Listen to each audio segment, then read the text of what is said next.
Hare Rama, Rama Rama, Hare Hare, Hare Krishna, Krishna Krishna, Hare Hare, Hare Rama, Rama Rama, Hare Hare, Hare Krishna, Krishna Krishna, Hare Hare, Hare Rama, Rama Rama, Hare Hare, Hare Krishna, Krishna Krishna, Hare Hare, Hare Rama, Rama Hare Hare, Hare Krishna, Krishna Krishna, Hare Hare, Hare Rama, Hare Krishna, Krishna Krishna, Hare Hare, Hare Rama, Rama Hare Hare, Krishna Krishna, Hare Hare, Hare Rama, Rama Hare Hare, Hare Krishna, Krishna Krishna, Hare Hare, Hare Rama, Rama Hare Hare, Hare Krishna, Krishna Hare Hare, Hare Rama, Rama Hare Hare, Hare Krishna, Krishna Hare Hare, Hare Rama, Rama Hare Hare, Hare Krishna, Krishna Hare Hare, Hare Rama, Rama Hare, Hare Krishna, Krishna Hare Hare, Hare Rama, Rama Hare Hare, Hare Krishna, Krishna Hare Hare, Hare Rama, Rama Hare, Hare Krishna, Krishna Hare Hare, Hare Rama, Rama Hare Hare, Hare Krishna, Krishna Hare Hare, Hare Rama, Rama Hare, Hare Krishna, Krishna Hare Hare, Hare Rama, Rama Hare Hare, Hare Krishna, Krishna Hare Hare, Rama Govinda Jaya Jaya Gopal Jaya Jaya, Radha Ramana Hari Govinda Jaya Jaya,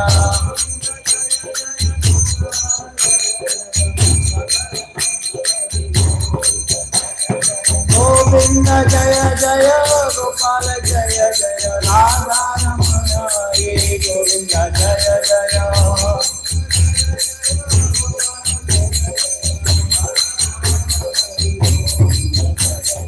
Govinda Jaya Jaya Gopal Jaya Jaya, Radha Ramana Hari Govinda Jaya Jaya,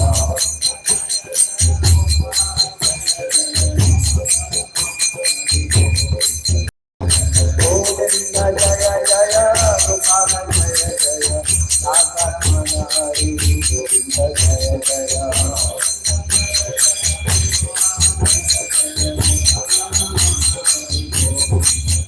Hare Krishna, Krishna Krishna, Hare Hare, Hare Rama, Rama Rama, Hare Hare, Hare Krishna, Krishna Hare Hare,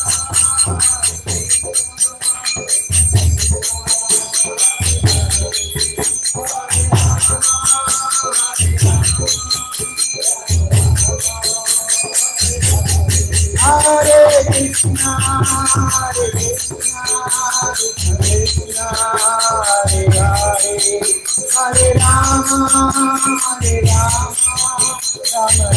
Rama, Hare Hare,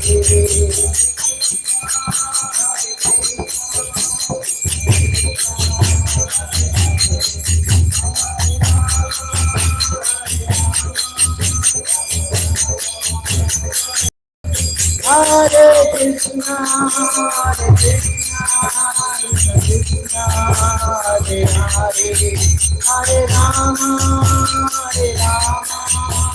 Rama Rama, Hare Hare,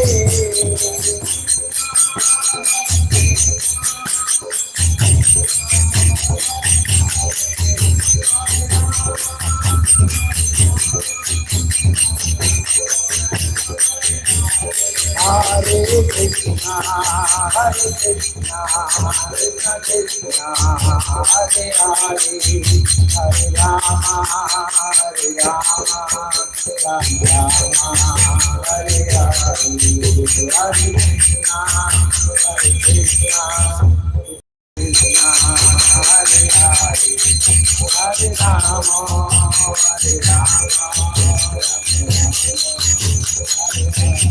Jaya Prabhupada, Jaya Prabhupada, Jaya Prabhupada,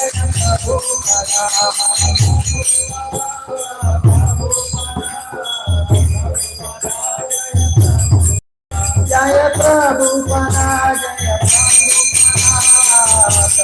Prabhupada, Jaya Prabhupada.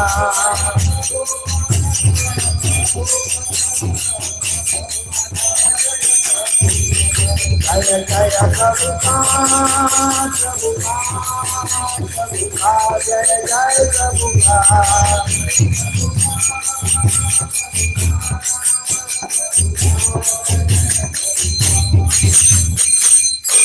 Hari नाम संकीर्तन की, अनंत कोटि वैष्णव वृंद की, श्रील प्रभुपाद की जय। हरि बोल।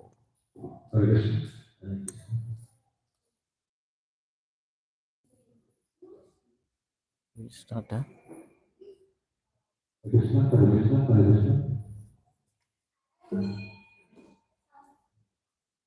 Kirtan. Jai Radha Madhava.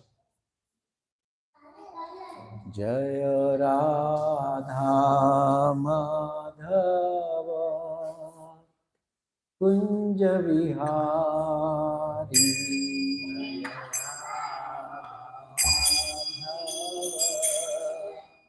Kunja Vihari. Jaya Radha Madhava Kunja Vihari.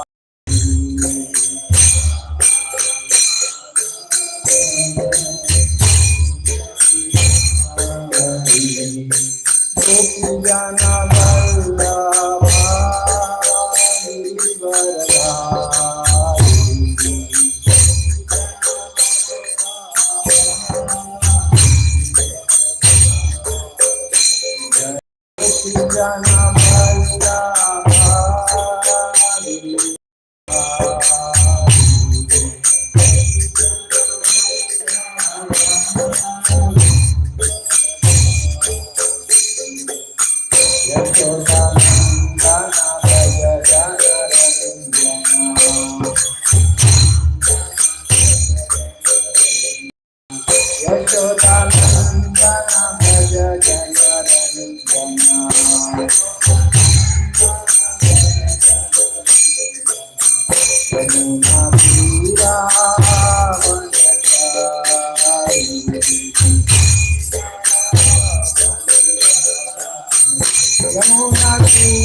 संकीर्तन महायज्ञ की जय, अनंत कोटि वैष्णव वृंद की जय, श्रील प्रभुपाद की जय, गौर प्रेमानंदी हरि बोल।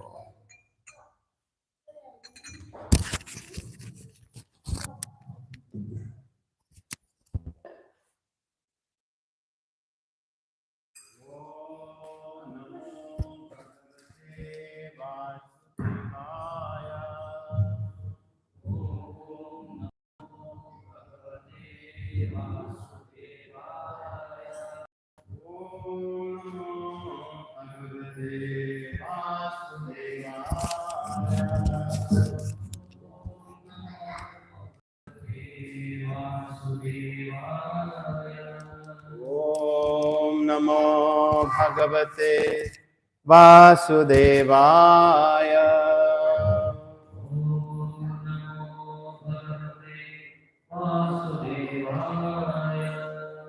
Let's chant together. कृष्णाय वासुदेवाय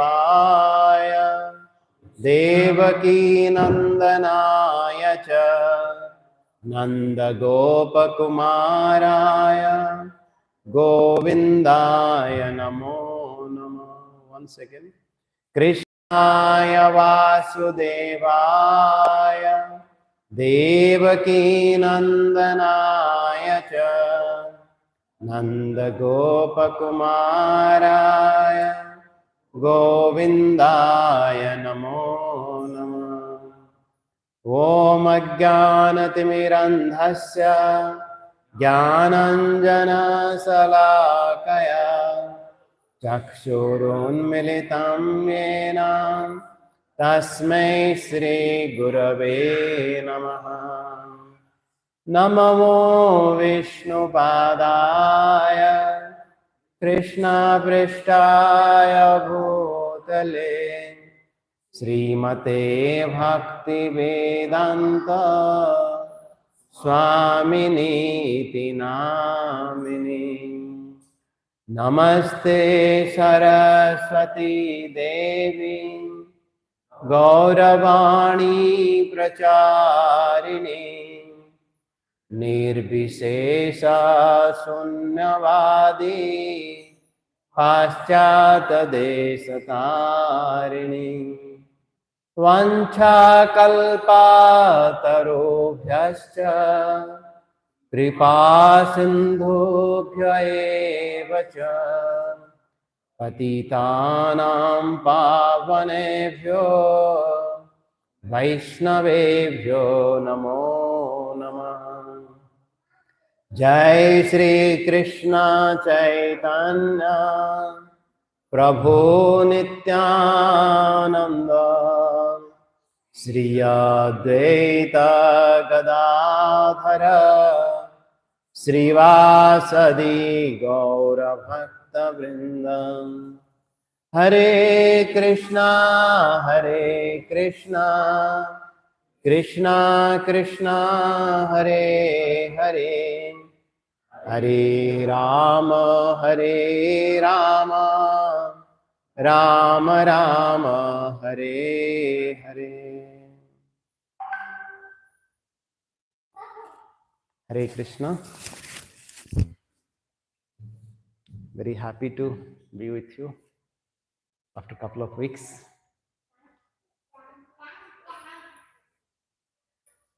So would like to request some of you at least can share what were the points discussed last couple of weekends. Because somehow we are traveling, but we would like to hear from you. So we had so many prominent guests over the last 2 weeks. The week before that, we had His Grace Harikhetre Prabhu talked about mind control. And the last week, we had the fortune of hearing from His Grace Gaurang Darshan Prabhu. He spoke very beautifully from Bhagavad Gita, Patram Puspam Phalam Toyam verse. So what are your learnings? Yes, anybody would like to share? How many of you are there last weekend? Yes, yes, yes. Anybody would like to share?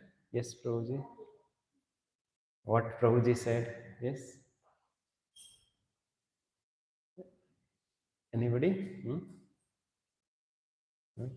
So now in this process of why we request everybody to repeat, it has multiple benefits. One is that whenever we speak something, our absorption becomes much higher, and then others also get benefited. And then once we speak something, the most important thing to apply that principle in our life also gets more deeper. We have discussed many times that shastras and the makeup, in one way they are same, because both looks good when they are applied. Makeup also looks good when it is applied. Similarly, and Shastra also has its benefit when it is applied in our life. But it goes through Sravanam, Kirtanam, then Mananam and Nididhyasanam. This is the processes through which we can apply the principles in our life. Because in our schools, most of the times, we just hear and we just repeat.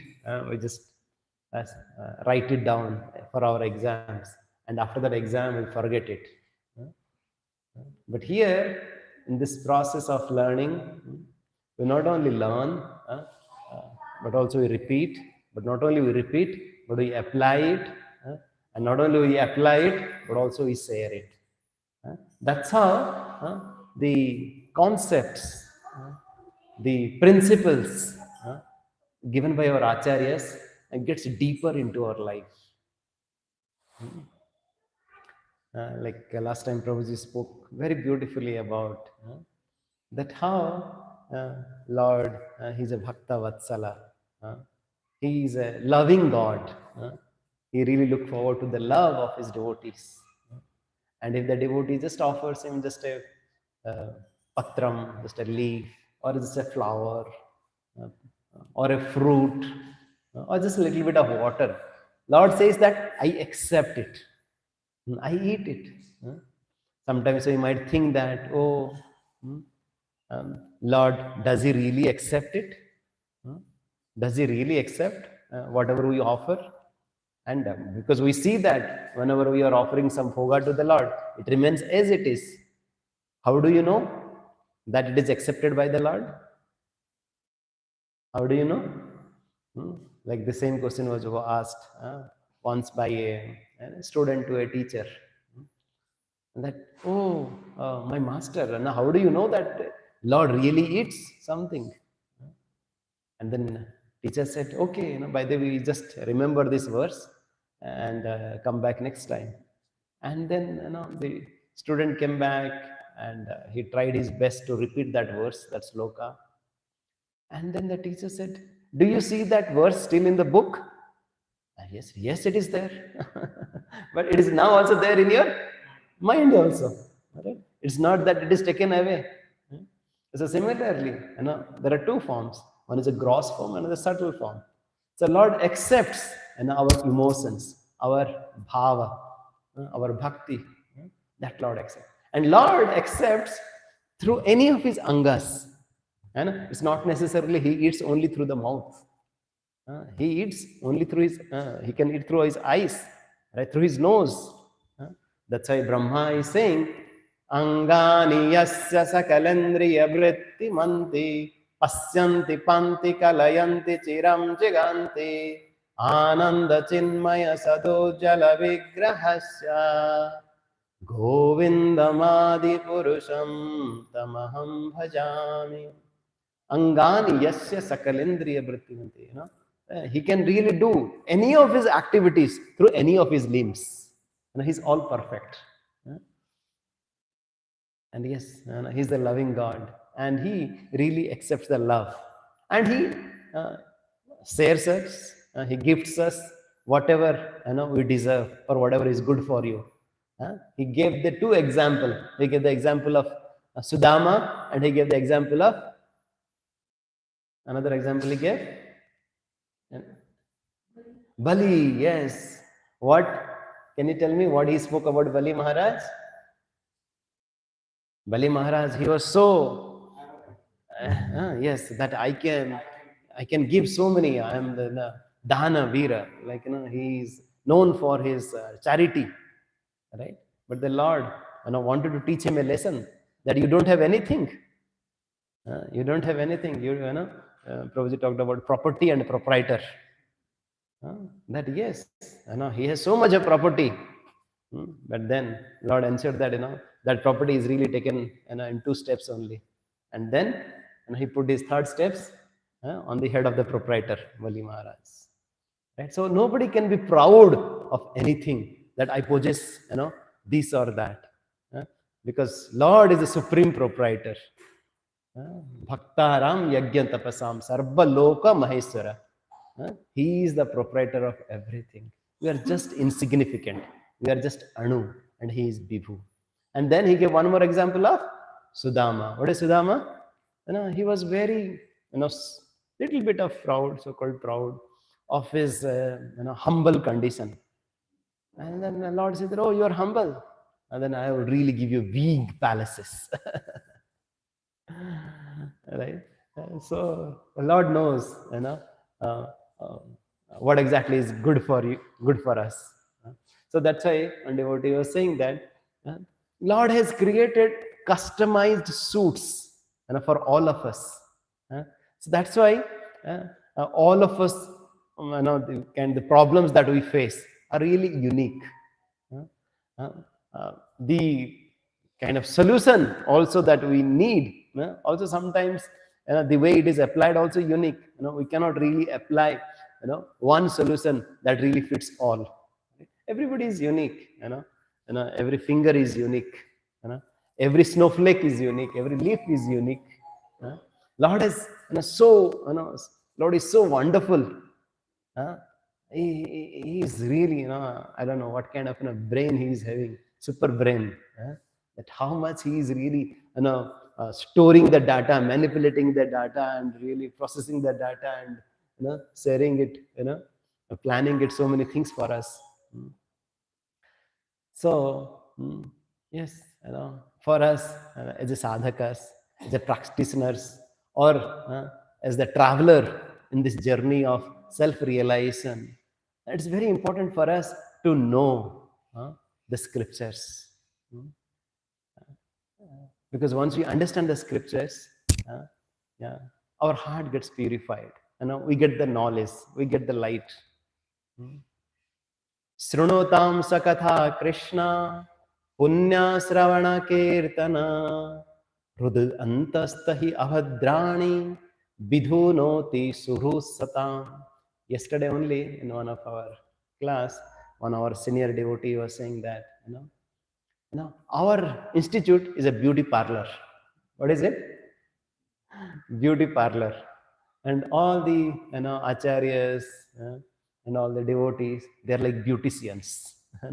Just like somebody goes to beauty parlor to do all the makeup and all this, so that we look good. Similarly, all our acharyas, they are saying that yes, we have to take care of our body. We should look good, but at the same time, we should really look good internally also, within our heart also. Yes, we should take care of our dental hygiene, but at the same time, we should take care of our mental hygiene also. Because is there any institute, or is there any organization, or is there anybody who really talks about how to really get rid of this anarthas or this viruses called lust, anger, greed? Any is there anybody who talks about it? So only Bhagavad Gita, right, which really talks about everything, our body, mind, and soul, how they can look good, how they can be purified. And Lord is saying that I act as a washerman. Vidhu noti suhrut satam. I is situated in their heart, I clean their heart. Vidhu noti, I do the cleaning. I act as a cleaning. And I have a lot of cleaning agents. What are those cleaning agents? Sravanam and Kirtanam. By hearing the glories of the Lord, the names of the Lord, it really cleans all our anarthas. It really purifies our heart. Understood? How? Lord is the supreme, you say, washerman. And then, of course, he has also delegated this washing process also to his devotees. So that he has given that franchisee that okay, you also go ahead and really help me in cleaning the heart of everybody. Srunutam Sokatha Krishna Punya Sravana Kirtana. This Sravana Kirtana, this hearing and chanting process is so pious, so beautiful. Yes, most of the times, just like a child, and they don't understand what is right and wrong, what is good or bad. They don't understand at that age because they are ignorant. But as a parent, we know that what is good for them. No, you should not waste your time only in playing. Yes, playing is important. At the same time, that's not all in all. You have to study. You have to know, the intricacies of the world so that you can navigate through the challenges. You can really be the champion in your life. Similarly, Lord is saying that yes, taking care of our body is important. Taking care of the material world is important. At the same time, most of the times we are suffering because of the problem in our heart, problem in our mind. And how do you take care of that? If we don't take care of it, it is just a matter of time. Just like, sometimes you might have a mobile. And we saw that one of my friend, his mobile, his screen was broken and the cover was really torn. But he was happy, in talking to his friend and things like that. But then I saw that another friend, his OS was corrupted. Though he had an iPhone, maybe 14. You have iPhone 14, but the OS is corrupted. Will it work? What is the use of it? You might have very beautiful body. You might have a huge bungalow, huge car, and a big position in the corporate world. But you see that, how the so-called big celebrities, just a matter of time, whenever there's some temptation comes, there's a wind or the hurricane comes, they really fall down. Why? Because the OS is corrupted. There's of no use. Right? So it is very important. Yes, it's good to have, if you can afford, to have a nice mobile. At the same time, you should have nice network. It should have nice OS. Are you aligned so far? Yes. And this is the process all about that Lord is giving us. Lord is teaching us, how we can really make our operating system, make our software also up to date without any viruses. Because viruses are everywhere, they are just bombarding. And how can we really, just like pollute, the environment, the OS, the mobiles, so that they can really take away the valuable energy that we have. What is those demons? What are those anarthas? This is the doubts that we have for the Lord, for the scriptures. And this process, when we come in the association of the devotees, this really helps us in really gaining that immunity and also getting rid of all the viruses. It helps in two purposes. You got my point? It helps in removing all the viruses. It's like that antibacteria, right? Antiseptic. It removes all the viruses that you have. And also, it helps us in gaining the immunity as well. So that whenever there is some unfavorable situation, there is a little bit of bacterial or viruses going around, You don't get succumb to the like sometimes people who have low immunity. You see, little bit of cold, they start sneezing. They start sneezing. But some people who have a really very good immunity, they can really withstand. What are the kind of the challenges? It's not that if somebody is really having a lot of diseases, we really kind of try to go ourselves and prove ourselves, to test ourselves that I have a really developed immunity or not. It's not that, but I'm trying to say that yes, over a period of time, we really get that immunity. That's the quality of a sadhu. That's the quality of a acharya, right? That they really go through the temptations, very nicely. Any questions, comments so far? Okay. So today we thought that we'll be discussing some important topic is called, do I need a guide? Do you need a guide? Why? We know everything, and now if you don't know anything, you just do Googling, ChatGPT. Everything is there. Why do you need a coach? Why do you need a guide? Why do you need a mentor? Is it really required?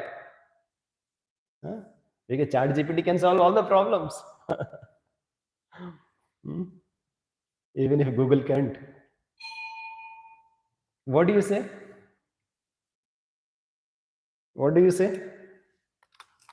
Anybody? Why do you need? To correct our mistakes. Very good. To know how it is to be done. To know how to be done. Yes, yes. Okay. What else? Why? An author needs an editor. Why a sports person needs a coach? Even the best of the batsmen, they need a coach. Why? Even the best of the entrepreneurs, they have a mentor. Why it is so? To show the right path and to correct the right path, to walk us, through the right path, and also, right, to give us a strength, because it's not about skills. It is really about your, mental strength. That's what people talk about, right? In the sports or in the corporate world or as a student, right? That's what the mother or a father, they do it for the children. Right? It's not about the skills. It's about your attitude. It's about your behavior. Yes, we really need somebody. We really need someone, who can really take that accountability of us. Who is really there to help us, to guide us, to coach us, who acts as a friend and to work with us. Because yes, we are really fortunate if we have really a friend, if we have a guide. Because most of the times we are so alone that we don't have anybody. We think that we are just on our own. We become rags to riches, and we are the so-called self-made billionaires.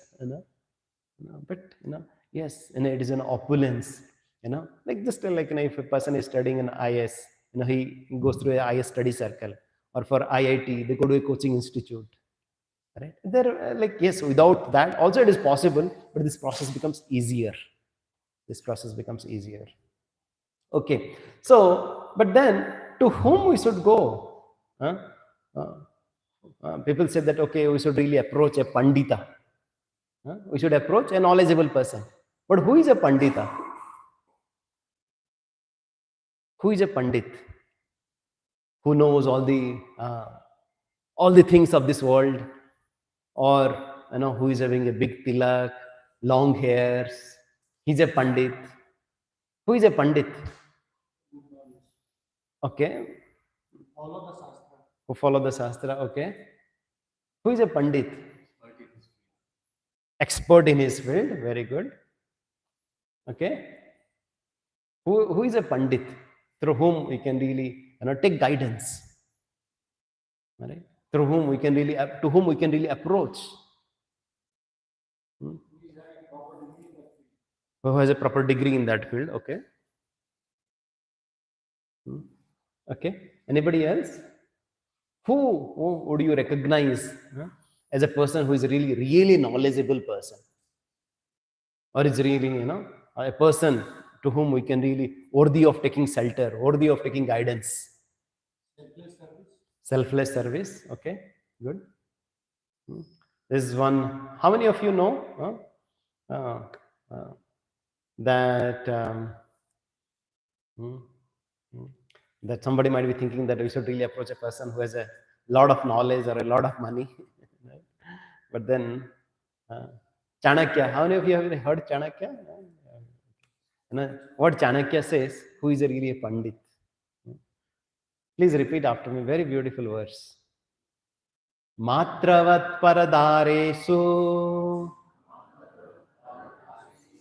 paradrabbesu lostravat atmavat sarvabhutesu yapasyati sa pandita. So who is Pandita? Anybody could understand this verse? Matravat paradaresu. First line of this verse says that who considers every woman as a mother, except our wife, of course. Right? You see, this is such an elevated knowledge. Right? That's why in our movement also, we address every lady as a Mataji. And sometimes they get offended. Oh, do I really look like your mother? Right? But then, right, like if we want to address somebody as a mother, as a Mataji, we really give highest respect to whom? To our mother. Right? And this is the culture of our Vedic civilization, that we respect every woman as a mother. Right? If the women are not only protected but respected, the whole civilization grows up. Right? People talk about this gender equality or this or that, but it's not about equality. We are respecting to the highest standard. That's what you talk about all our kings. How much respect they were giving, right, to the ladies, to the mother, to the wife, right? And they had so much. That's why they call addressing the wife as a Lakshmi, Gruha Lakshmi, right? And you see how as we are advancing, we are seeing how the number of ladies getting exploited in different ways. Though we call about having a so-called movements like feminism and this and that, but still more and more ladies getting exploited all over the world. But you see that how what kind of respect a true Vedic Sanatan devotee really offers to the woman. And paradrabbesu lastravat, he considers the property of others as just insignificant. Lastra as a pebble. That's why, like, a person says, who is a wealthy person? Who is wealthy? Who has a good health? Yes. Rose is going through a lot of health challenges, so he understands. Yes. Who is a wealthy? Is it wealthy means you have $1 billion, or maybe you have a huge property? Peace of mind. Okay.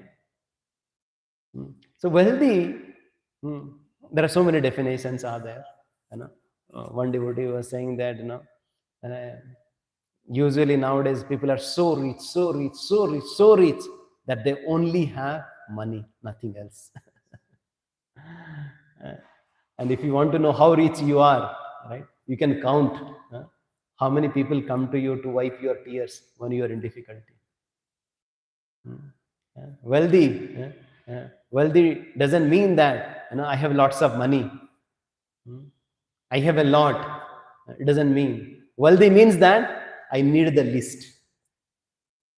I need the list because I am satisfied. I am content. He is the wealthiest. But if a person really having billion and at the same time always thinking about how can I really get more and more and more and more and more and more, right? He's the most poverty-stricken person. Right? He always thinking about how to get more and more money. Right? Yes. How a self-contented person is really happy, not really hankering for what others are having. What is it? Paradrabyesu lastrava. He considers all other properties just lastra, as a pebble, and insignificant. And whatever we have, he feels satisfied. And Atmavat Sarvabhutesu. He considers like every other living entities as are related to him. Atmavat. Not that this is mine and this is yours. He have that feeling of Vasudhaiva Kutumbakam.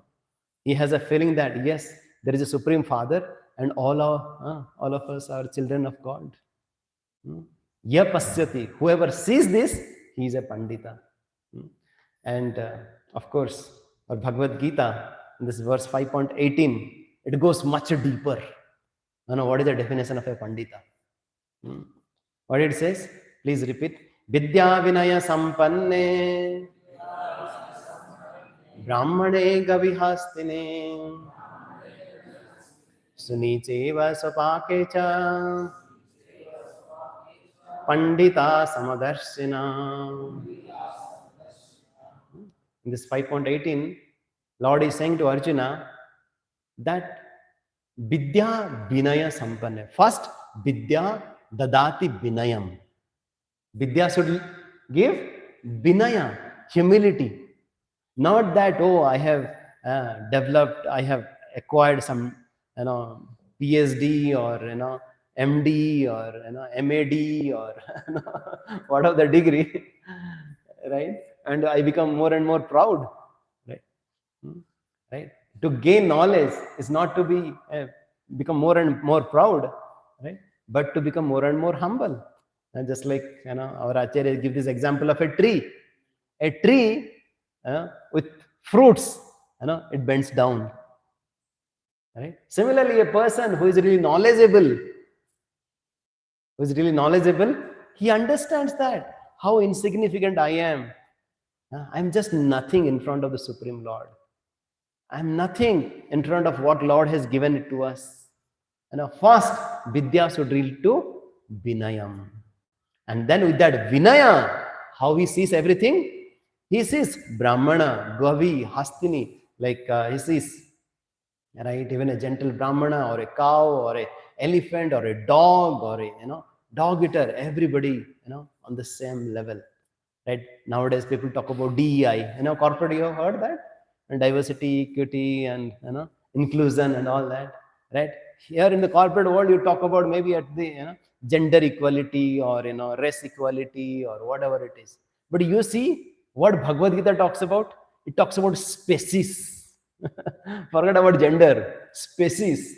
How Bhagavad Gita says even not only human being, also dog or a camel or an elephant, a person who has a true vision, he sees them in equal nature. Right? It's not that, okay, we see a tiger or a serpent and you just embrace and we are friends, we are buddies. But what he sees, that, everybody is a soul. Everybody is a part and parcel of the Lord. And Lord has gifted everybody with some unique talent, with some unique gift, has given some unique property, right, to really work on. Right? And how? He says, in everybody there is a soul, and that soul is in part and parcel of the Lord. And he's going through the evolution process. He's going through the process of purification.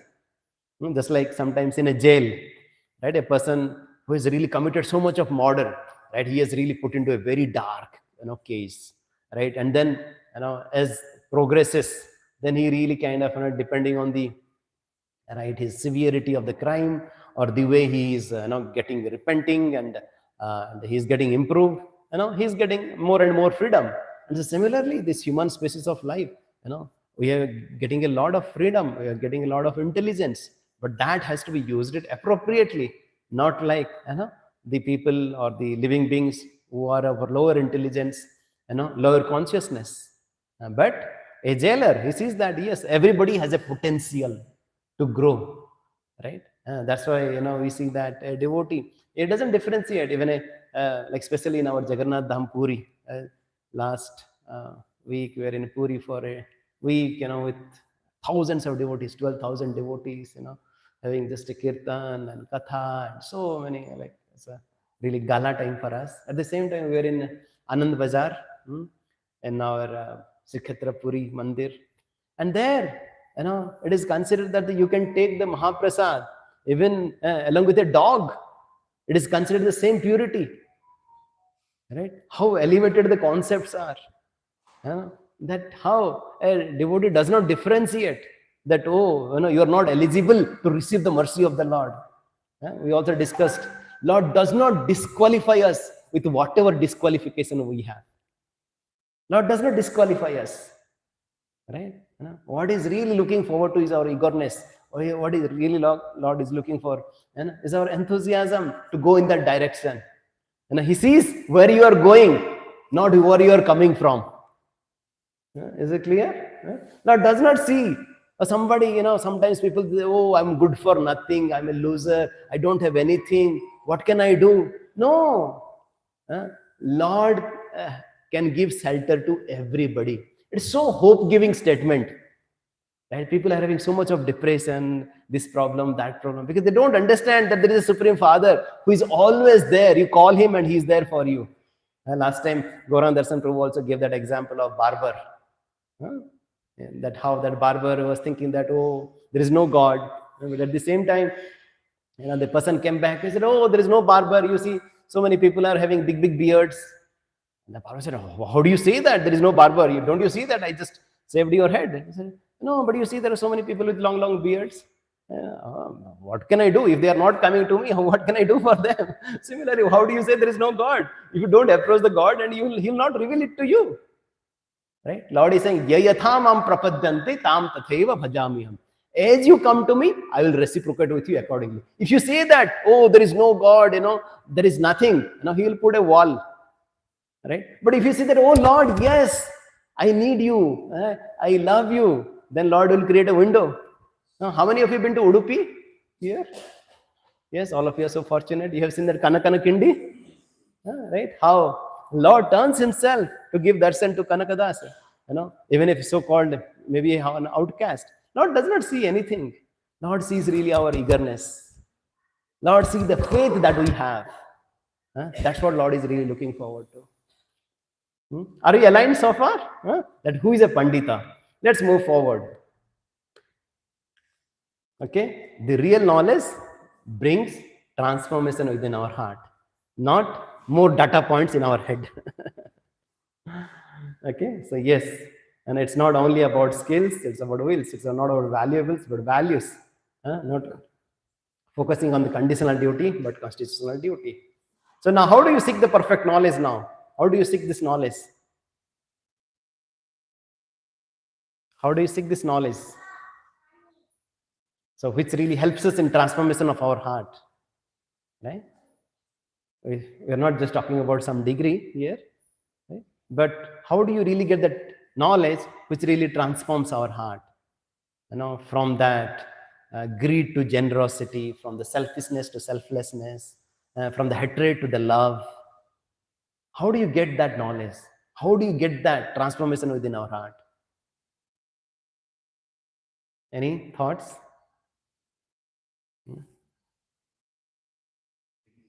By reading books, okay. Very good. Practicing daily, yes, very good. Very good. Okay, so we'll talk about it. Just hold these 2 points. I really like it. We'll come back to this point. But before that, what usually in our contemporary world, how do you try to gain the knowledge? Through scientific method.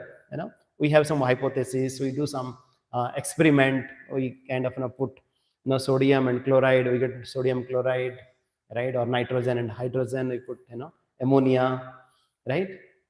And we do those experiments through our senses, through our eyes, by seeing, by ears, by hearing the crackling of noise, or through our nose, by smelling some fragrant or some pungent smell, right?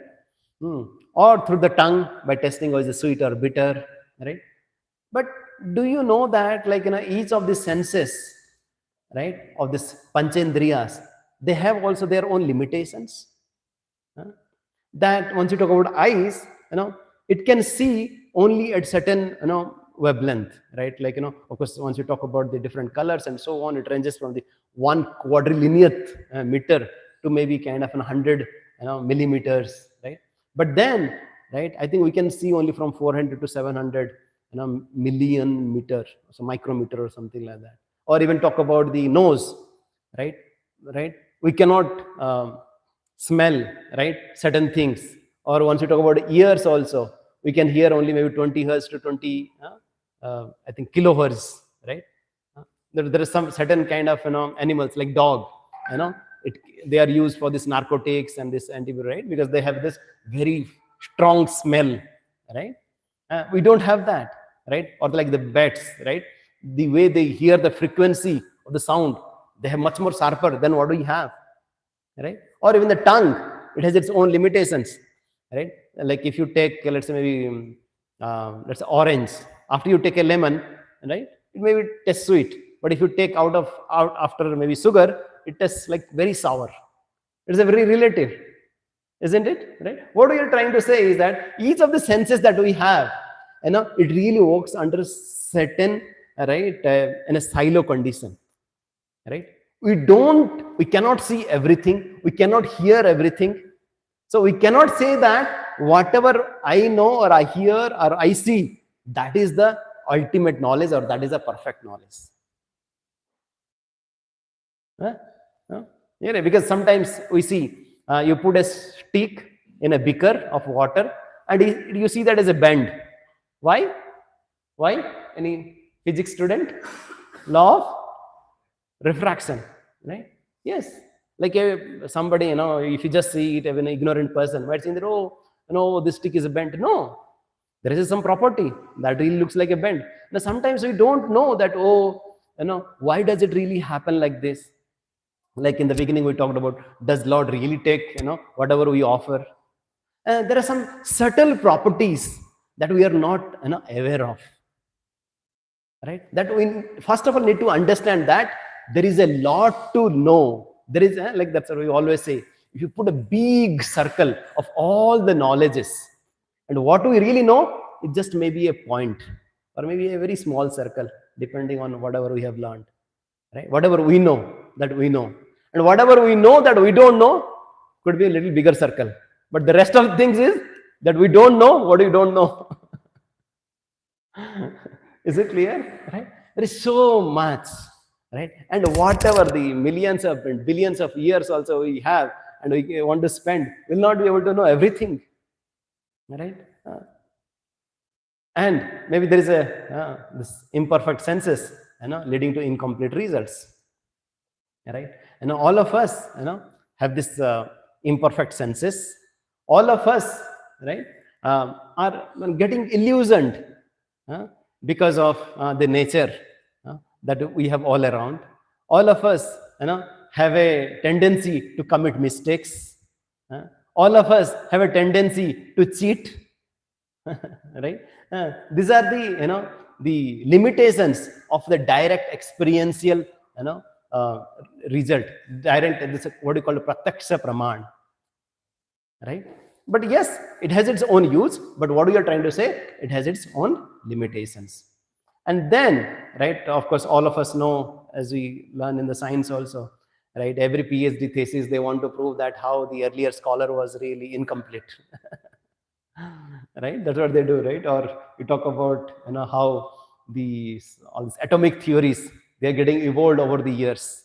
And it's still coming out. And they are proving that what the last person what he had come up with was really incomplete. So now I have one question for you. So how many colors do you see here? 4. How many of you say 4? How many of you say 5? There are so many. How many of you say 1? No. How many of you say 2? No. How many of you say 3? 1. How many of you say once again? 4? 4, most of you. 5? 1, 2, 3, 4. Okay. So what do you think? How many colors are there here? What is the right result? 1, 2, 3. Why 3? Can you tell me? No. Green, pink, and white. This is the only 3 colors are there. And whatever you see here, because it's next to the green, it looks like brown. Right? Okay, now one more. Tell me, right here in this figure, which of this, we have one left, one is right. 2 pictures are there. And we have in between, in the center, there are 2 circles are there, right? One is, right, this circle, another is this circle. So which circle is really bigger one? This is left or right? Which one is bigger and which is smaller? Left? Both are same. Right? But if you see, right, if we would not have gone through this experiment, you would have said that this one is really the bigger one, this is the smaller one. Yes, relative.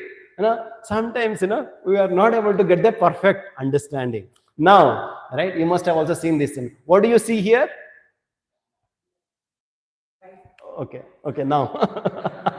Okay, what do you see here? Huh? One girl face. How many of you see girl face? Face of a girl? Okay, what else you see? Men blowing trumpet. How many of you see men blowing a trumpet? Okay. How many of you see both? You see, right? Like sometimes we really get clouded, with one thought. But then once we hear that, oh, that is also there, then we get the complete understanding, bigger understanding. So now, what do you see here? Face of it. What else? Anybody else see something else? Yes. There is a liar written, L-I-A-R. Can you see it? Right. Sometimes, we don't have the complete understanding. But if somebody says that, I didn't know that. Right. So, like, kind of course, there are so many, what do you call it? Illusion, right? The properties are there, right? Of course, you can really go through it. But then, this is our, famous one. What do you learn from this? How the 6 blind persons trying to, catch hold of a living being to understand what is that. One blind person, catches hold of a tail and it is looking like a snake. Somebody catch hold of the leg, it is a tree. Somebody catch hold of, maybe the trunk or the big teeth. It is a big spear, right? Now 6 different people coming with 6 different things. Do you see that? That how, if a situation comes, and then how different people come with different perspectives, and they start fighting. No, this is a tree. No, this is a spear. No, this is a snake. Right? Do you see that at home also? With spouse, with boss, with peers. We try to speculate with our narrow viewpoints. Right? But then, who is a knowledgeable person, he gives us that complete picture. Because yes, even our guesswork has its own limitations. Right? Yes, all these things can give some knowledge, but doesn't give the complete knowledge. Just like our Srila Prabhupada gives this example of a Dr. Frog. How many of you heard this Dr. Frog?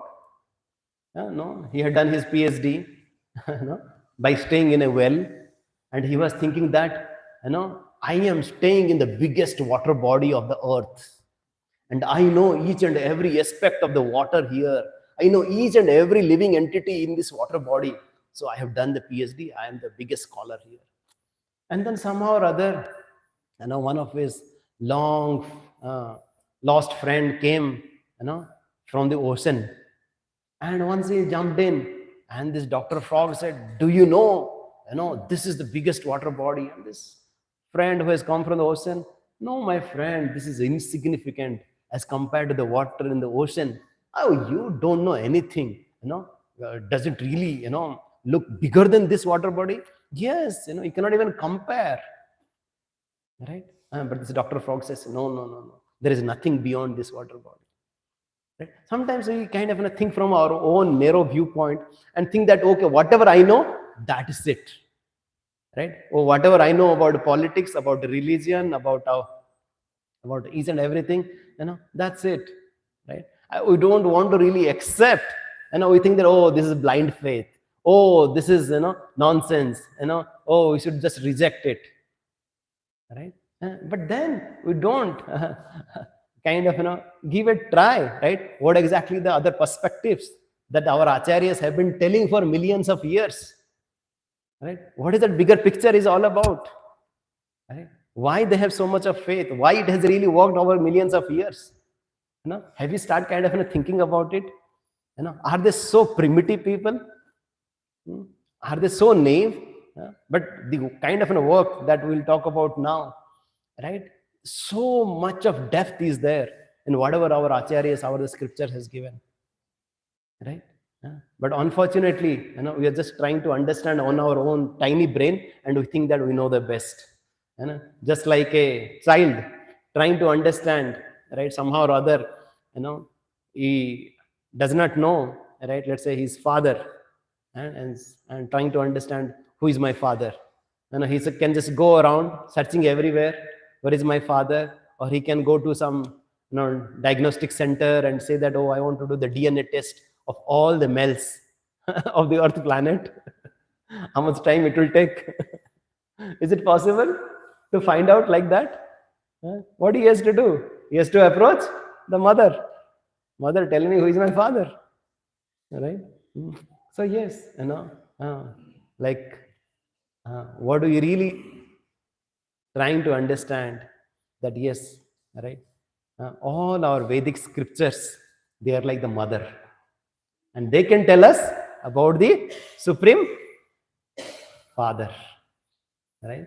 Yes, in a corporate also we understand, what is our identity, right? And from the authority, and then we follow the respective roles and responsibility, right? And this scriptures that is there, given to us, they are like manuals for us. They tell us, yes, whatever we have in this contemporary world, they talk about the body, but they don't talk about our mind and soul, right? And this Vedic scriptures, they tell us, right? What is good for us, what is bad for us, and how do you really walk through this path.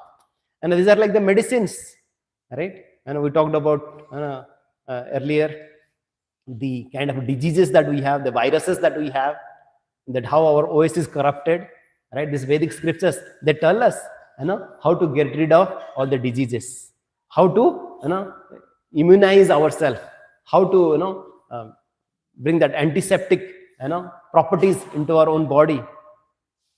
This is the use of the Vedic scriptures, and it has really stood over a period of time, right? And sometimes people say that, oh, but it's so many axioms, that's not proven. Right? In mathematics also we have some axioms. What are those axioms? Like they say that the point is having a circle with 0 radius. But if you say whatever the point it is, you will find that if you see in microscope, it has its own radius, diameter. Or in mathematics also, we have the square root of -1. What is that? What is that? Imaginary number. All of you have forgotten mathematics, right? But like the imaginary number has its own use. But does it have a position in the number line? In the number line, you remember, right? From -infinity to +infinity. Where is that square root of -1 comes in? Where does it appear? It appears nowhere. But it has its own identity. The mathematicians, they use this imaginary number, the square root of -1, in proving so many complicated mathematics and different models, right? Similarly, sometimes we might not understand some of the complicated subject matter, what is there in the Vedas, but taking into that right, we can really prove so many things which we can really make our life better, right? Or even you talk about in physics also, the third law of thermodynamics. What is that? Anybody remembers? Okay, let's move on from physics and mathematics. But why we are trying to say is that, like in our contemporary science also, we take shelter of some axioms which cannot be proven, right? But it has its own use. Similarly, in the Vedic scriptures also, there are some axioms, right, that we have to take it to move forward. We cannot say that, oh, first you show me God with my eyes, then I will believe. Right? First, you cure me, then I will take your medicine. Is it possible like that? No. You take the medicine and then you'll get cured. Right? Yeah. Right? Because, right, this Vedas, like there are so many things are there, right? Of course, because of lack of time, will not go through it. How the Vedas had predicted, the appearance of Buddha, Chanakya, Chandragupta, Chaitanya Mahaprabhu, right? And also how the different, right, so much of depth of scriptures are there, like something called, right, you can see the Vedas, Upavedas, and Vedangas, right? Like and the Vedas also we have different, something called Samhitas, Brahmanas, Aranyakas, Upanishads. Right? They are really vast, and it is said by one of our Goswami called Jiva Goswami that whatever we have at this point of time is 6% of the original Vedas, right? And somehow over a period of time they are lost.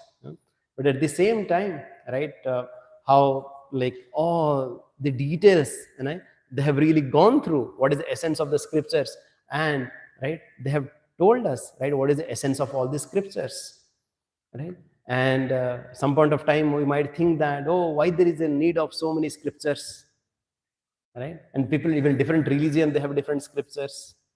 What do you say? Why there are so many scriptures are there? Why there are so many dictionaries are there? One is pocket dictionary, one is a big thesaurus. Why? For the different audience. Depending on what kind of capability that we have, based on that, like we can use a pocket dictionary or as a big thesaurus, depending on our ability, depending on our capability, depending on our capacity. Similarly, the different scriptures are given, right, to different kinds of people, based on the audience, based on how much they can digest, based on what they really need at that point of time. Because if we really understand it, right, like, we'll not go in detail. If time permits, maybe some time later we'll talk about it. That even this, at a contemporary level also, even the so-called religions also, right, how different, like they are prominent acharyas, they have given something, and at the same time they said that it is very tiny, right, what exactly I am planning to give. But then once you talk about Bhagavad Gita, and the Lord says that, whatever I'm giving you complete knowledge, samagram, like I'm really giving the complete knowledge here, right? And here, but then, can you tell us what is the essence of the Vedas? What exactly the purpose of the Vedas? What is the Vedas trying to tell us? Can you just summarize it? Right? Because we don't have time and energy to read all the Vyakaranas, Vedangas, Upangas, and all that Vedanta Sutras. Can you tell what is the essence of the Vedas, purpose of the Vedas? Establishment of dharma. Establishment of dharma. Okay. Anybody else knows? What is a Veda? Veda means vid. Vid comes from knowledge. That's the dhatu. That's the root word of Vedas. Right? After going through all the scriptures, right, our acharyas have identified or classified, right, this Vedas into 3 categories or 3 purposes, or into the 3 primary essential characteristics. Something called Sambandha, Abhideya, and Prayojan. This is very, very important. If somebody really talks about, okay, the Vedas, or if somebody really talks about scriptures, we should really ask them if they are really talking about these 3 or not. What is that 3? First thing is that Vedas talk about Sambandha. What is Sambandha? We talk about like the Sambandhi, right? Like the relationship. Sambandha is a relationship. Relationship means who am I and who is God and what is our relationship. Is it clear? Huh? Who am I? Lord says that in Bhagavad Gita also, right? Mam evam sa jiva loke jiva bhuta sanatana. I am the soul and Lord is the super soul and I am the part and parcel of the Lord. It's so simple. I am just an anu and Lord is Vibhu. I am just part and parcel. Just like a spark and a huge fire, or just like a drop of water in the ocean. Right? Who am I? I am the soul and Lord is the super soul. He is the Vibhu. He is a Paramatma. He is a Parameswara. Right? I am just child. I am the part and parcel of the Lord. That is the understanding of a Sambandha. And then Abhidaya. Abhidaya is that, okay, I understand that Lord is my Supreme Father, but how do I really connect?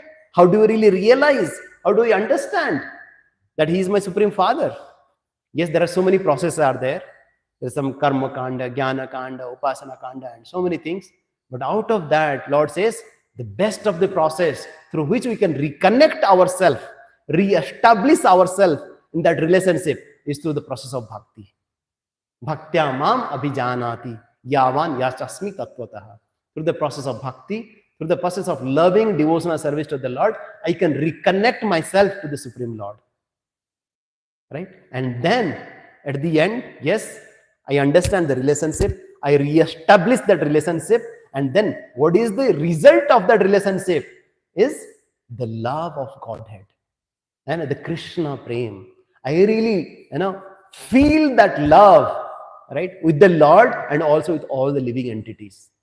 Then really, I have really realized the essence of the Vedas. What is that first one? Sambandha. Sambandha is relationship. Who am I and who is Lord? Second is Abhideya. Abhideya means what? Re-establishing that relationship through the process of bhakti. And third is Provision. Provision is the result of reawakening that relationship. That is a love of Godhead or the Krishna Prema. Okay, so to explain it a little bit more, right? We call this as a GPS, this process of GPS. What is GPS? In Google we use that, right? Google Map, global positioning system, right? So you understand where are you right now and where you want to go, and this is the path you want to go. Right? Similarly, right? In the Sambandha, we understand where am I? I am the soul, and is a super soul. This is a spiritual world, and I have to go to the spiritual world through the process of bhakti. Is it clear? You can really understand this. The nice analogy with Google Map, right? Okay, always once you see the Google Map, you should remember that, oh, I am here in this material world suffering as a fallen soul, and I have to go to the spiritual world, to the Supreme Father by following the process of bhakti. Yes, don't take the processes which is completely traffic jam, right? Through which, right, you will be fallen into the ditch, or you will really take forever, right? But then you have to take the process, which is really smooth. This is the highway. That's why Prabhupada says this bhakti process is like an elevator. You go from the ground floor to the 100th floor and to the process of lit, not going through the stairs. And okay, so you understand what is the essence of that learning, but how do you really learn this? What is the process of learning?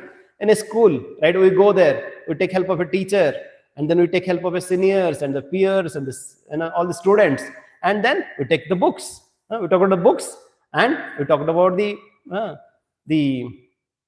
what do you talk about? What do you said? You said two things, right? Books and practice, right? Yes, so you have the books, right? And then you practice with your friends.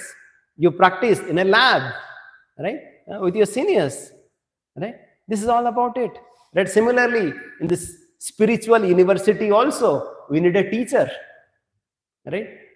We need a guru. Also, we need a sadhu through which who can really inspire us, who can guide us, who can help us practice, right? And then we need also the books, like Bhagavad Gita and Bhagavatam, right?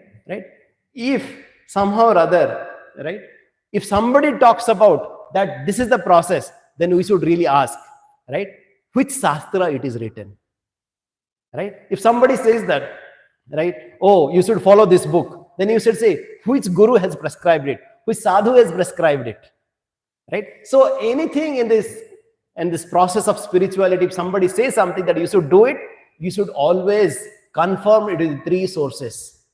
We should confirm it with 3 sources. What is it? Guru, Sadhu, and Shastra. All have to be aligned. It's not that if somebody says that, oh, self-styled Baba says that, oh, you should do this, you just follow blindly. No, you should ask him in which scripture it is written, which Bhagavad Gita, Bhagavatam. These are the kind of important scriptures which is there in the Vedas, which is called essence of the Vedas, right? Which is mentioned that Sarva Upanishado Gavo Dogdha Gopala Nandana Partha Vatsa Sudhiro Bhakta Dugdham Gita Amritam Mahat. Like this Gita is called the Sarva Upanishada Gavo. This is the essence of all the Upanishads. And Lord Krishna, as a milkman, is really kind of milking from all the Vedas and Upanishads, which is there in the Bhagavad Gita. And he is giving to Vatsa, which is Arjuna. And through that, he is also feeding so many learned scholars and so many Panditas. And he is giving to all of us. Right? So we should really ask, if somebody says that this is the process, this is the knowledge, this is the path we have to follow, where is there in the Bhagavad Gita what you are talking about? Right? Always, these are the ways which we can validate ourselves. Right? We can really see. Otherwise, we just, most of the times people get cheated through so many swindlers, through so many Babas. Right? This Baba, that Baba, and just a matter of time, they really repent.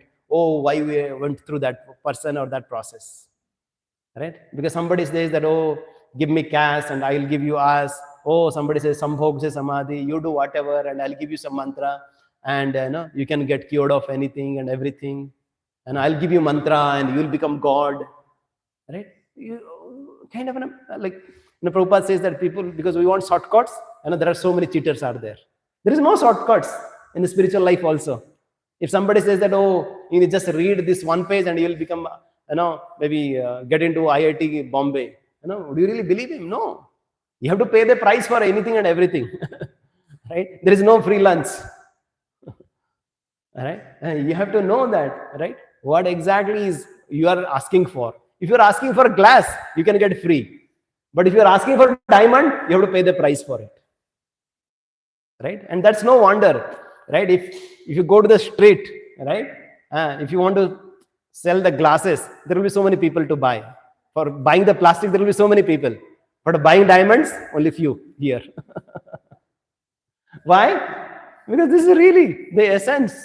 It's not easy. We are not talking about, okay, just come here and I'll give you some mantra and you'll be kind of become God. No.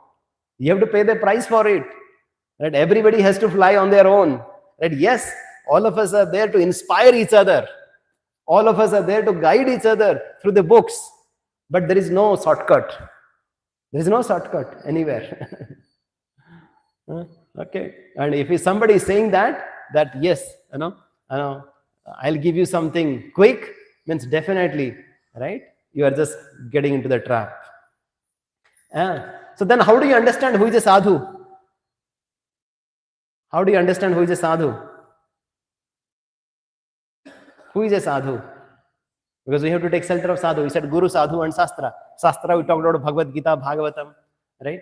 And who is a sadhu? Who is completely absorbed in the Shastras. What is the quality of a sadhu? Bhagavatam, there is a very beautiful verse. Please chant.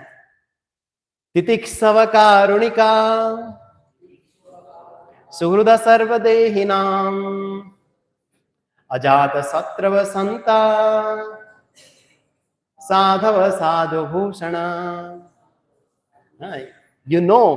Like a kind of a very superior soldier or army officer through the medals, right? Param Veer Chakra, or, Padma Bhushan or something like that, right? Similarly, for sadhu also, he has his own medals. What are the medals of a sadhu? Anybody knows? What are the medals a sadhu carries? He is Titiksava, he is tolerant. He is Karunika, he is merciful. He is Suhruda, he is a friend to everybody. He is Sarva Dehinam, he is friendly to everybody. And Ajata, Satrava, Santa, he doesn't have any enemies. He's Santa, he's always peaceful. And Sadhava Sadhu Bhushana. These are the medals. These are the characteristics of a sadhu. So now you understand who is a sadhu? Right?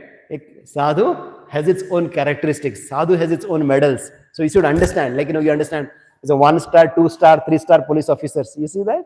Right? Similarly, you should see that in a sadhu, is having these qualities or not.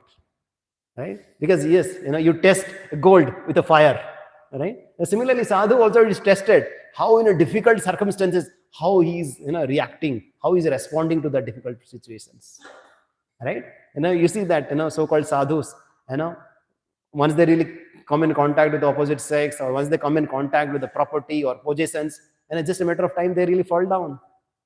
All right? But then a true sadhu, he is self-controlled, he is tolerant to the dualities of the life, and he's karunika, he's compassionate to everybody. Right? Are we clear so far? Any questions? Okay, then who is a guru? Right? Especially guru means like who is a teacher, who is a professor, yes, who really understands the knowledge. And at the same time, Lord is saying that in Bhagavad Gita, there is a parampara, there is a disciplic succession. Just like in a university kind of gives some certificate, right? You go through a BEd degree, MEd degree, or some process through which you are certified as a teacher, right? Through some university, through some institute. Similarly, Lord is saying that there are 4 paramparas are there through which I transmit the knowledge. These are the 4 paramparas. What are this? Lord Krishna is saying there is a Brahma Sampradaya, Sri Sampradaya that we see especially in South India, right? You must have seen like in Srirangam, Tirupati, right? And Kanchipuram, and so a lot of Sri Sampradaya devotees. Lord Shiva, right? From Lord Shiva comes the Rudra Sampradaya, one of the Rudra Sampradaya, or Sri Ballavacharya, which is the Pusti Margi in Gujarat. Gujarat and Rajasthan, you will find a lot of devotees. And the 4 Kumaras, from 4 Kumaras, it's called Nimbarka Sampradaya. And all of us know, from Brahma comes the Madhva Sampradaya. How many of you know Madhvacharya? Oh, so unfortunate. Okay, once again, because Madhvacharya, he is from Namma Karnataka. All right. His birthplace is, anybody knows his birthplace? Who told that? Yes, near Udupi, there is a place called Pajika Khetra. That is a birthplace. All of us must visit that place.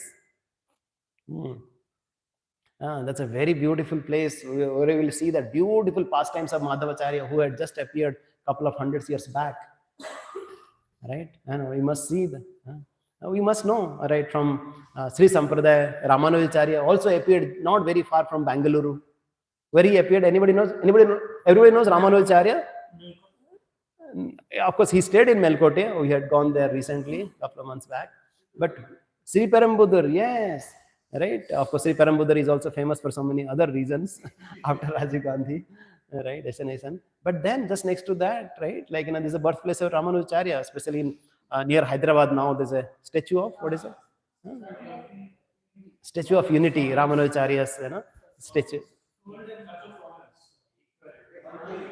Statue of Equality, right? Okay, whatever it is, but one of the very beautiful deity of Ramanujacharya. But we don't know who is Ramanujacharya, what is the teachings of Ramanujacharya, and what is the learning. So basically what we are trying to say is that these are the 4 sampradayas, right, through which we should be connected. That should be really bona fide. If somebody says that he's really giving knowledge, we should really ask him which sampradaya you belong to. These are the real bona fide sampradayas. And not only that, they are a part of that parampara, but how they are following the teachings of that sampradaya. Because I might say that, oh, I belong to the Brahma Madhava Sampradaya. But am I really following the teachings? Or for the namesake, oh, garb se kaho main Hindu hoon. Right? But are you following the principles of the Sanatana Dharma? Are you really following the principles given by these acharyas? Right? So that's why Lord is saying that, yes, Evam parampara praptam imam rajasya vidu. The Lord is saying to Arjuna that yes, through this parampara, I really disseminate my knowledge. And that's why you should really approach a person who really knows this. This is a very, very beautiful verse. I would request all of you to remember and repeat. Tad vidhi pranipatena pariprasnena sevaya upadekshyanti te jnanam Jnanina Tattvadarshina. Lord is saying to Arjuna that you should approach that guru Once you understand he is coming from the bona fide sampradaya, he's following that sampradaya's teachings, right? And he's sharing that teachings. You should approach with three things. Tad vidhi pranipatana. You want to really knowledge from him? Pranipatana. You should be submissive to him. You should offer your obeisances to him. And pariprasnana. You should ask questions. Not that you just kind of, oh, I know everything. Oh, I understood. Oh, it's okay. Chalta hai. No. We should be inquisitive. We should really ask the right question. That's why, Bhagavad Gita, Bhagavatam, all our scriptures are question answers. We ask our doubts. We should not keep the demons within our heart. We should really take help of this Guru, Sadhu and Shastra to cut these demons, to get rid of these demons through the sword of knowledge. Right? Pariprasnena sevaya. We should really ask those questions. So that's why we always ask our participants, please ask questions through which, right, all your doubts will get clarified. Right? Pariprasnena. All the questions that we might have. Right? Of course, we should ask the questions, not like, each and everything. Okay, what is really happening in Zambia? Or, what is the population of that? No. We should ask the questions which will help us in progressing in our spiritual life. Right? We should also ask the right questions. Okay? Which will really help us in progressing in our spiritual life. And sevaya. Third component is that not only we should offer our obeisances, we should be submissive, and we should ask questions, but also we should perform some seva. Right? Once we perform some seva, once we perform some service, right, to our acharyas, to the teachings, whatever they have given, we are just following that in our life. And then we can internalize it. That really goes deep within. We can really get the benefit out of it. It's not that like, like you give some mantra and you get, in touch with some sadhu and you touch him, you get some electric shock and he's, something different. No, it's not about getting some electric shock for some sadhu or some person. The real, benefit that we get from a sadhu is by following his instructions. Sometimes our Srila Prabhupada was traveling in a train and one person came, Swami Maharaj, give me blessing, give me blessing, give me blessing. Right? Then all these disciples said, no, he has given the blessings in the form of his books. He has given his blessings in the form of his, Vani, in the form of his lectures, in the form of his, instructions. You should follow it. Like on that day, we are, talking about the example that how a person, once he is really fallen into the well, then how a guru, right, he really, gives a rope, right, through which he can be really delivered. So similarly, our acharyas have given this rope of mercy through the instructions of Bhagavad Gita, through their Vani, through their teachings, through their examples. And we have to hold on to it. We have to follow it. And then we can come out of it. Any questions, comments so far? Any questions? We talked about what is knowledge, what is characteristics of a Pandita. We talked about what is the essence of the Vedas. We talked about what is the process of learning the knowledge, the Guru, Sadhu, Shastra, and we talked about, who is Guru, who is Sadhu, and who is Shastra. What is Shastra? Any questions on this part? Yes. We talked about Pariprasnena. Any questions you have so far? Anybody? Or all clear?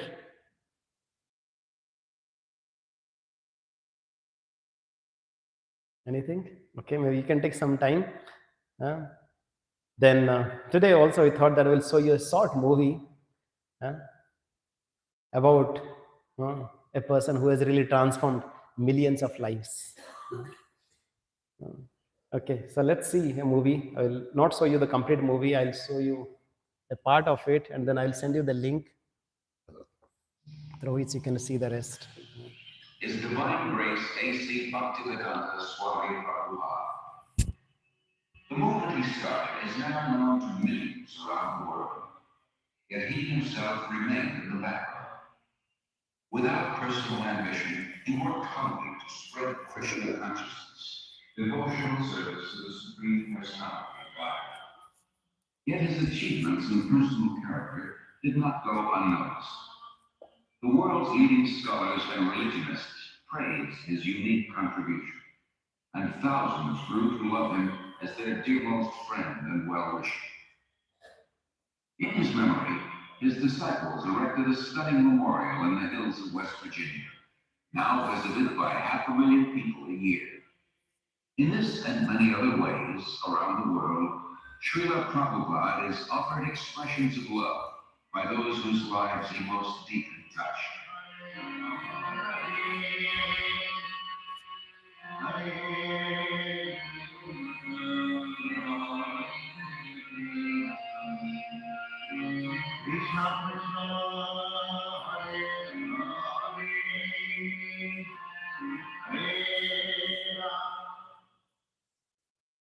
Always remember Krishna, God, and never forget it. This was the goal of the rich spiritual culture that flourished in India for thousands of years. Even today, Lord Krishna is remembered and glorified through monumental achievements in architecture, art, drama, music, dance, and philosophy. Calcutta, 1896, the capital of India, the crown jewel of the British Empire, an elegant city of wide avenues and spacious parks. It is here that a boy Charanaravinda Bhaktivedanta Swami is born. A pure devotee of Krishna from birth, a boy Charan is raised in a well-to-do mercantile family. From infancy, he goes with his father to the Radha Krishna temple, and at age 4, the child spontaneously begins worshipping similar deities in his home. When a boy Charan hears of Rath Yatra, a traditional festival in honor of Lord Krishna, it further inspires his natural devotion. With his father's help, every year he holds his own small celebration, drawing the neighborhood children into the festivities. At age 8, a boy Charan enters the nearby Mati Lal Seth School. After graduation, he attends Scottish Churches College, one of the most respected in Calcutta. At the time, Mahatma Gandhi is organizing his countrymen in a nationwide boycott of everything British. Gandhiism is surging through India, uniting her in a massive non-cooperation movement. Sensitive to British subjugation of India's culture and people, a boy Charan becomes an early supporter of Gandhi's movement. But 1922 marks a turning point in a boy Charan's life. He meets Srila Bhaktisiddhanta Saraswati Goswami, the greatest devotee of Krishna of his time. Srila Bhaktisiddhanta belongs to the disciplic succession of spiritual masters, extending back to Lord Krishna himself. He convinces a boy Charan that Krishna's spiritual message transcends India's dependent position. Nothing is more important. He requests a boy Charan to spread Krishna consciousness in the Western world. A boy Charan hears and is deeply impressed. By this time, a boy Charan has a growing family. He moves to Allahabad and starts a successful pharmacy. All the while, his spiritual master's words remain implanted in his heart. In 1933, he becomes a disciple of Srila Bhaktisiddhanta, who comments, he will do everything in due time. 3 years later, Srila Bhaktisiddhanta leaves this world, after again requesting a boy Charan to preach in English. A boy Charan takes his words to heart and starts writing prodigiously. In 1944, he single-handedly begins publishing and distributing Back to Gaia, a fortnight. The first issue addresses the crisis of war. The Second World War within 20 years is scourging the earth. Back to Gaia points out that people throughout the world want an end to war. And so often they want God's kingdom without God, and they cannot have it. All our plans will be doomed to failure by our own selfishness unless we turn to God. After the war, a boy Charan moves to Jhansi and founds the League of Devotees. He prepares a charter for an international organization, its members dedicated to a peaceful, God-centered life. Acharya Prabhakar, his first disciple, remembers. शिक्षा लेने के लिए दीक्षा लेने के लिए उन्होंने प्रश्न किया He was always teaching Krishna consciousness, and people came to him for knowledge. After hearing from him, many wanted to become his disciple. He told them, I can make you my disciple, but first you please chant the names of God and give up cigarettes, meat eating, illicit sex, and gambling. But few people would agree to give up these habits. Then he said, Indians are imitating the Westerners. I will make disciples in the West. Then when the Indian people see Westerners following religious principles, they will also follow.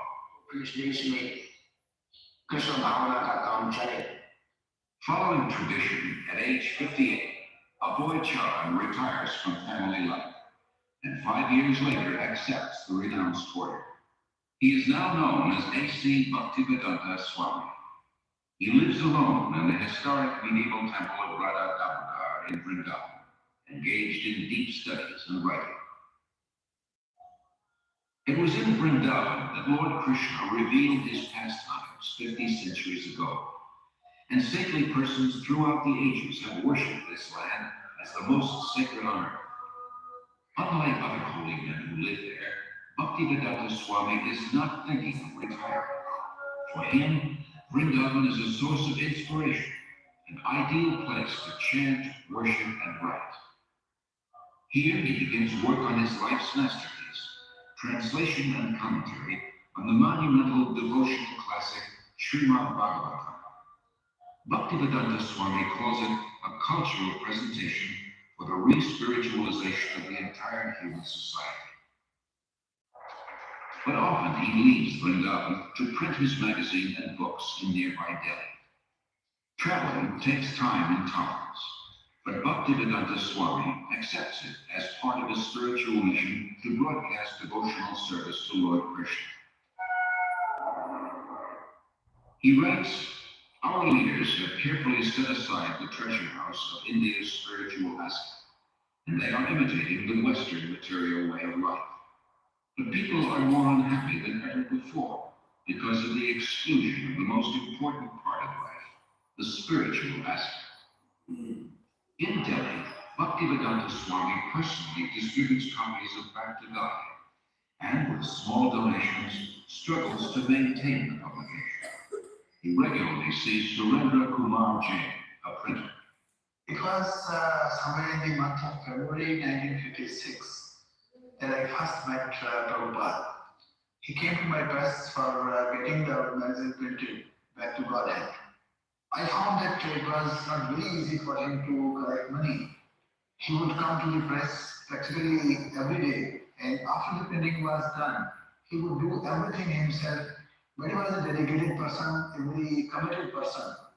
And at the times when he was not in a position to pay the bills, I would ask him, why are you running this? Why don't you stop it? He would say, no, it is my mission. And one day, you will see that I will succeed in my mission. By 1964, Bhaktivedanta Swami completes 3 volumes of Srimad Bhagavatam. Prime Minister Lal Bahadur Shastri lauds his accomplishment and recommends his books for placement in India's public libraries. Sumati Morarji, chairman of the Scindia Steamship Company, gives contributions for printing Bhaktivedanta Swami's books and arranges for his passage to America. And he used to come every evening. And one day he said that he would like to go to America. I was surprised. I said, Swamiji, don't go there, you are too old to go. And it will be too cold for you. Still he insisted, so I said, all right. So I made arrangement for him to go by Jalajuta. On the way, while he was passing through Suez, that day was Krishna's birthday. And he gathered all the people on board the ship, on the crew members, officers, and recited some shloka, and then some prasad was distributed to them and all that. Bhaktivedanta Swami, a lone man, 70 years old, traveling halfway across the world. His only resources, the message he carries and his unflinching faith. The voyage on the Jaladuta proves a great trial. Bhaktivedanta Swami endures seasickness and then suffers severe chest pains. In 2 days he has 2 heart attacks. If another comes, he thinks he will surely not survive. But gradually he recovers. He writes, I feel today better, but I am feeling separation from Vrindavan. I have no qualification, but I have taken up the risk just to carry out the order of my spiritual master. September 17th, 1965, the Jaladuta arrives in Boston Harbor. On board, Bhaktivedanta Swami writes, My dear Lord Krishna, you are so kind upon this useless soul, but I do not know why you have brought me here. Most of the population here is absorbed in material life. How will I make them understand your message? I can simply repeat your words, and if you like, you can make my power of speaking suitable for their understanding. I have no devotion, nor do I have any knowledge, but I have strong faith in the holy name of Krishna. I have been designated as Bhaktivedanta, devotion with knowledge. And now, if you like, you can fulfill the real purport of Bhaktivedanta. Signed, the most unfortunate, insignificant beggar, A.C. Bhaktivedanta Swami. Bhaktivedanta Swami first stays in Butler, Pennsylvania, in the home of a friend's son, Gopal Agarwal, and his wife Sally. The Swami was a friend of my husband's father, Mr. Agarwal, in Agra, India, and he asked me to sponsor the Swami, and that's what I did. And that's why he came to our house in the middle of the night one night. He stayed with us for a month in Butler. And I learned, over the time, I learned to love him as I would a father-in-law. He was a very sensitive and kindly type of person. He was indeed one of the most unusual men I've ever known in my life.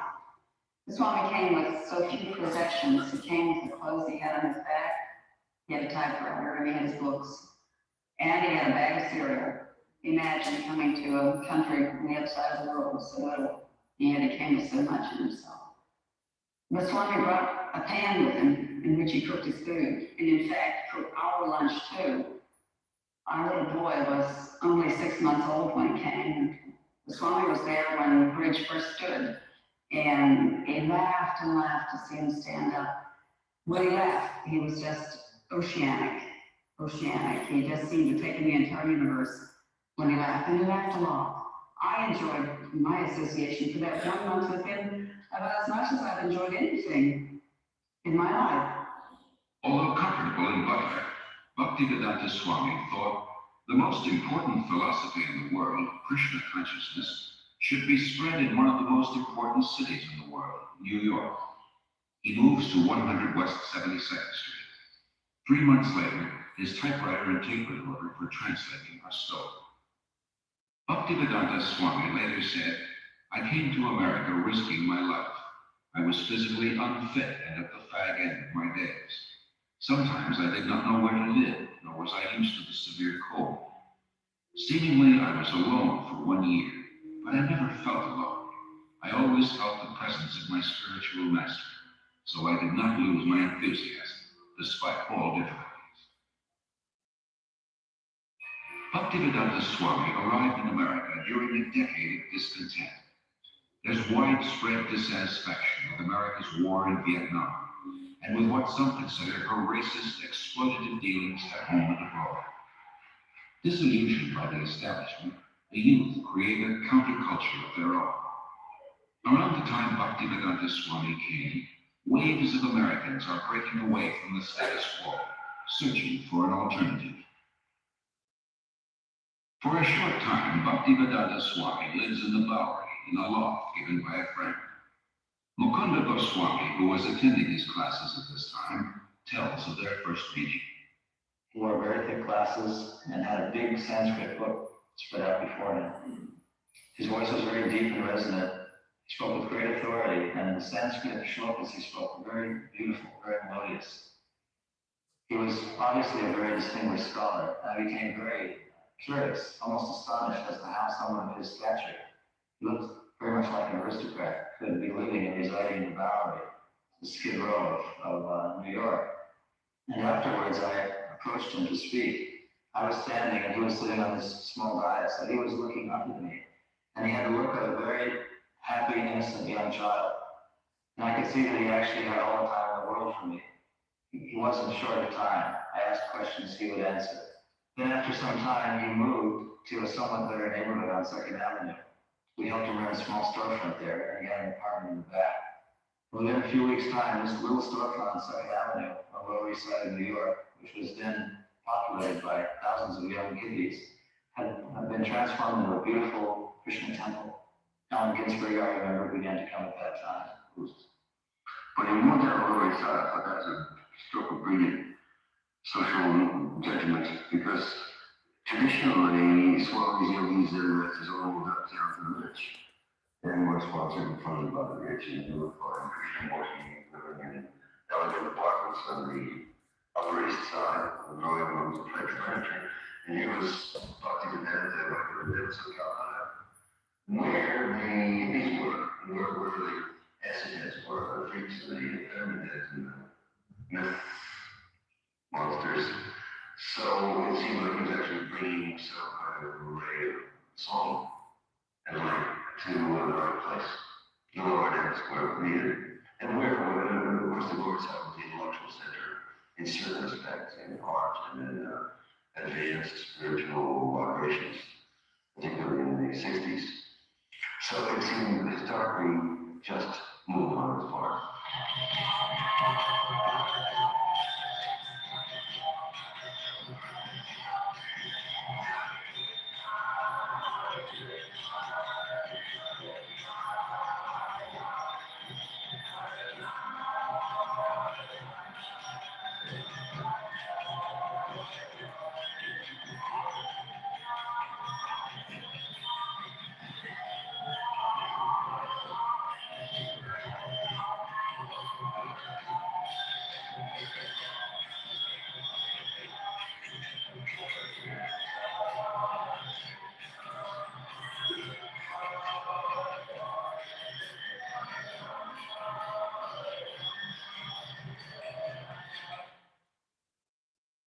Hare Krishna.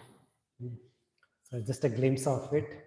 So we'll send you the YouTube link. You can watch the complete video. But in essence, we saw that how he appeared in 1896 in Calcutta. Very Vaishnava background. His father, Gaur Mahande, cultivated Vaishnava qualities in him. And he started following the Sikh movement. In 1922, he came in touch with his spiritual master, Bhaktisiddhanta Saraswati Thakur. And that transformed his life. He said that, yes, there is so much thing that can be done. And he received the first instruction, the most important instruction from his spiritual master, that you should spread this message of Bhagavad Gita, message of Chaitanya Mahaprabhu to the English-speaking people. And he took this as a life and soul. He took the mission of his life. And in 1933, he accepted initiation from him. And in 1944, he started this magazine called Back to Godhead. And then we heard that how he started writing his books, Bhagavatam. Then with so much of difficulties, challenges, obstacles, he printed those books. He used to go from Vrindavan to Mathura. And then in 1965, finally taking help of Sumati Murarji, he went in a cargo ship to USA. And during that time also he had some heart attacks. And Lord protected him. He was saying that if anybody else would have been there, would have on the transit journey only would have left. But somehow Lord protected him. And he reached, and then he went to this house of Sali Agrawal. And he said that what is the potential, how these people of the West can really understand this message of Bhagavad Gita. I prayed to the Lord, oh Lord, I don't have any qualification, but somehow or other, devotees have designated me as a Bhakti Vedanta, a person with knowledge and devotion. Please empower me so that I can share this essence of knowledge, so that I can share this devotion with everybody.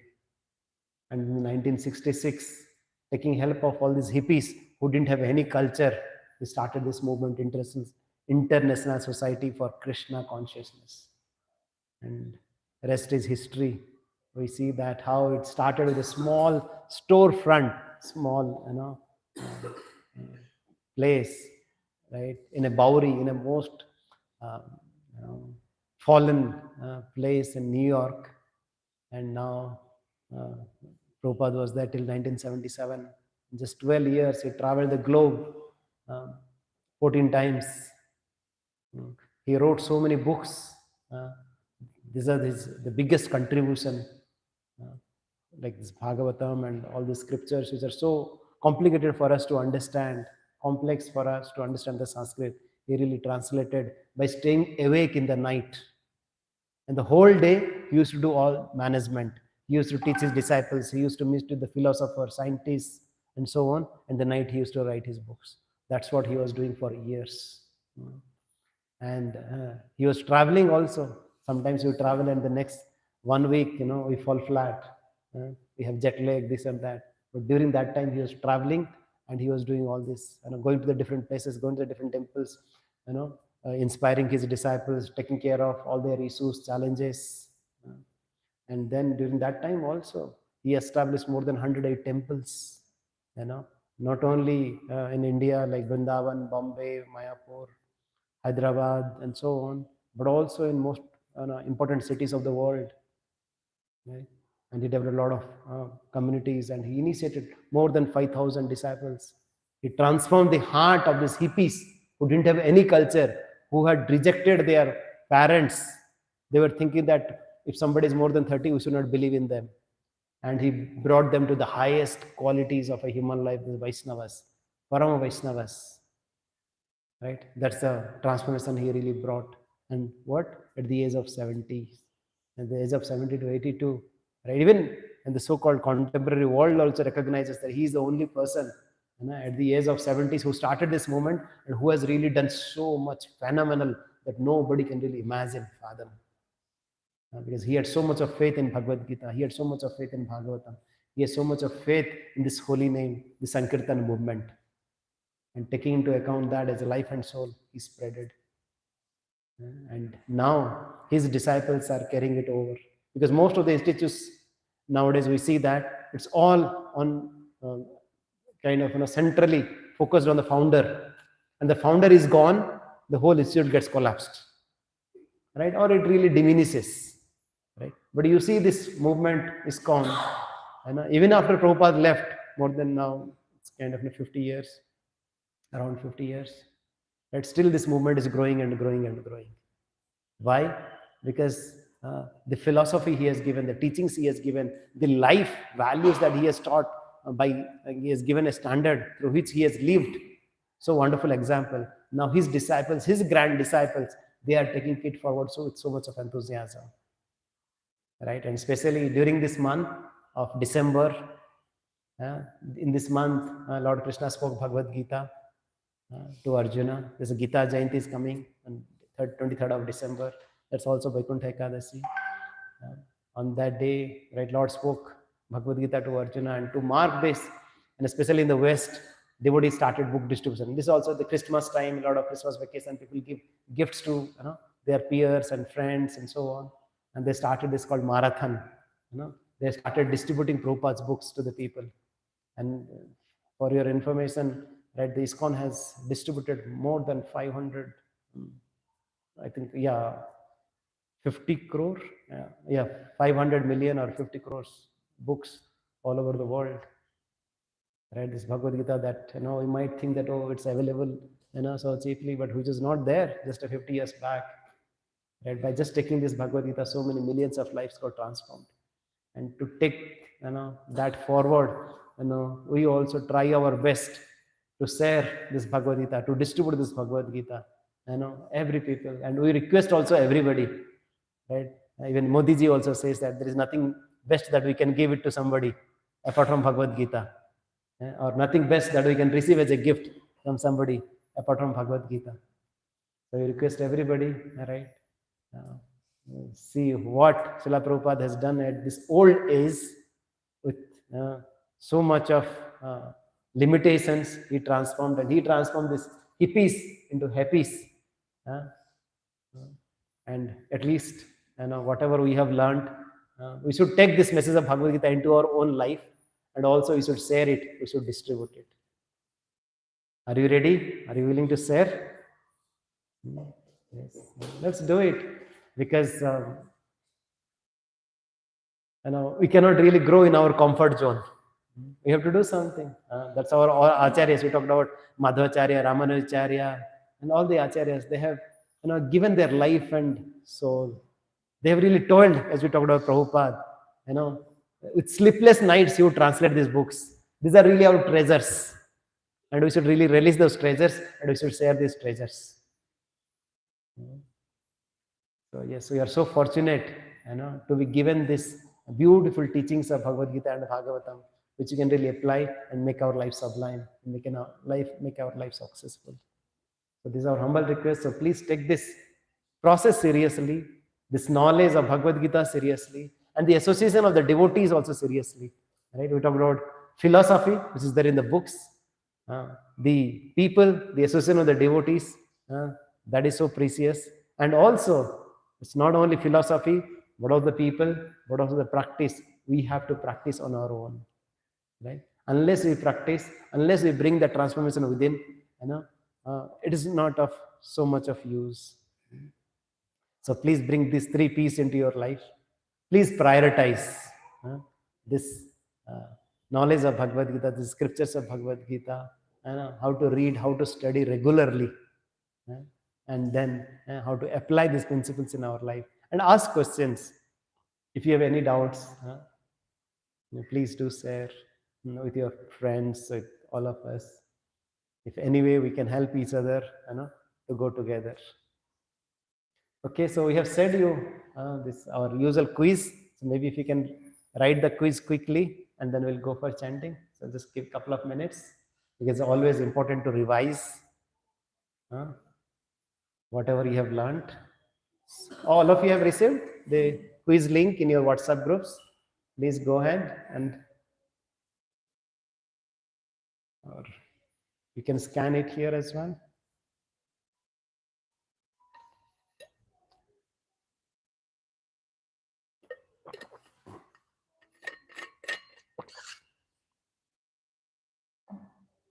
I would request everybody to really participate in the quiz.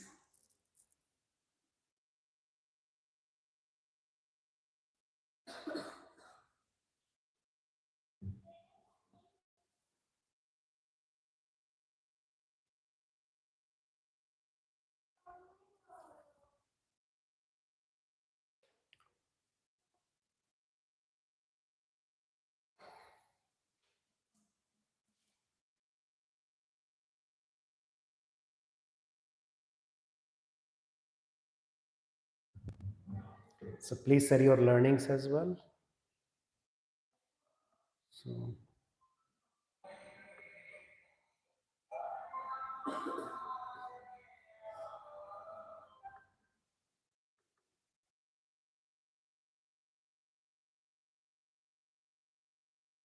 okay, we have received some responses. So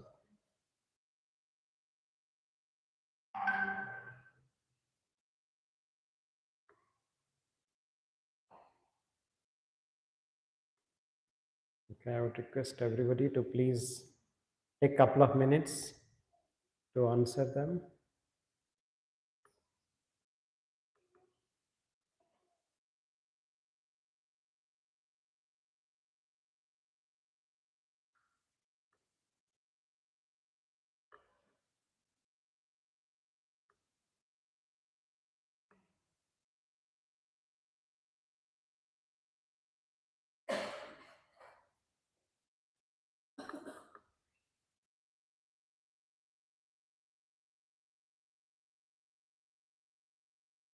Okay, is Lakshmikant? Is Lakshmikant? Okay, thank you very much.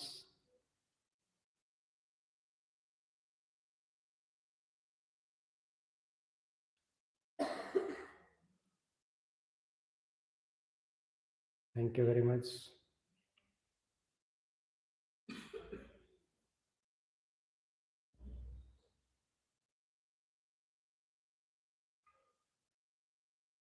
Excellent. Can you get some books, small books as a gift? Can you get small book a gift? We can give it. 2, 3. Hare Krishna, we are waiting.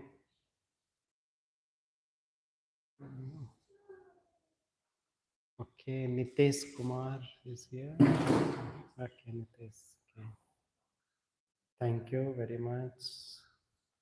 We have Paneer Selvam. Yes, yes, sir. Yes.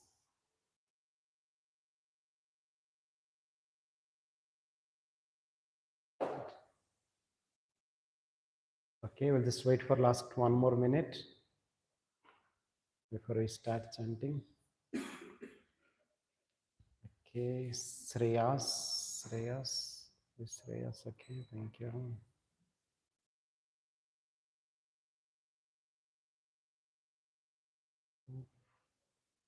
Okay, Shivani, what is it? Okay, okay. Sunil Kumar. Okay. Very good. Oh, wow. Bala Sanjeevani Iyer. Okay. Sri Devini. Okay. Deepak Raspo. Hrithik Mittal. Okay. Both mother and son doing together. Good, thank you. This is the first time we have come? Yeah, very good. Neha Pandey. Neha, thank you.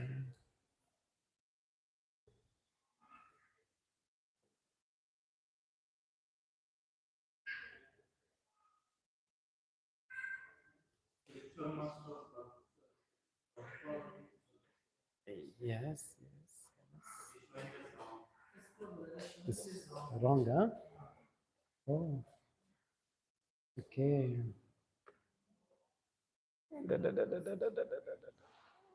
Why it is showing as wrong? Okay. The system is not showing correct answer. The system is not showing correct answer. Okay. Okay. Our expert is our Vivek Mittal Prabhu. He is not here today. He is traveling UK, I think. So maybe some issue is there. Okay. Okay, so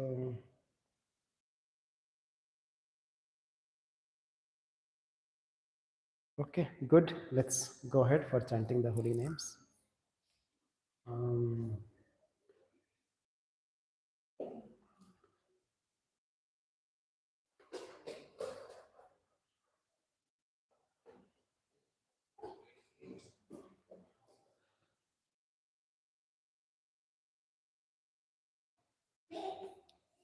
Okay, we have some books.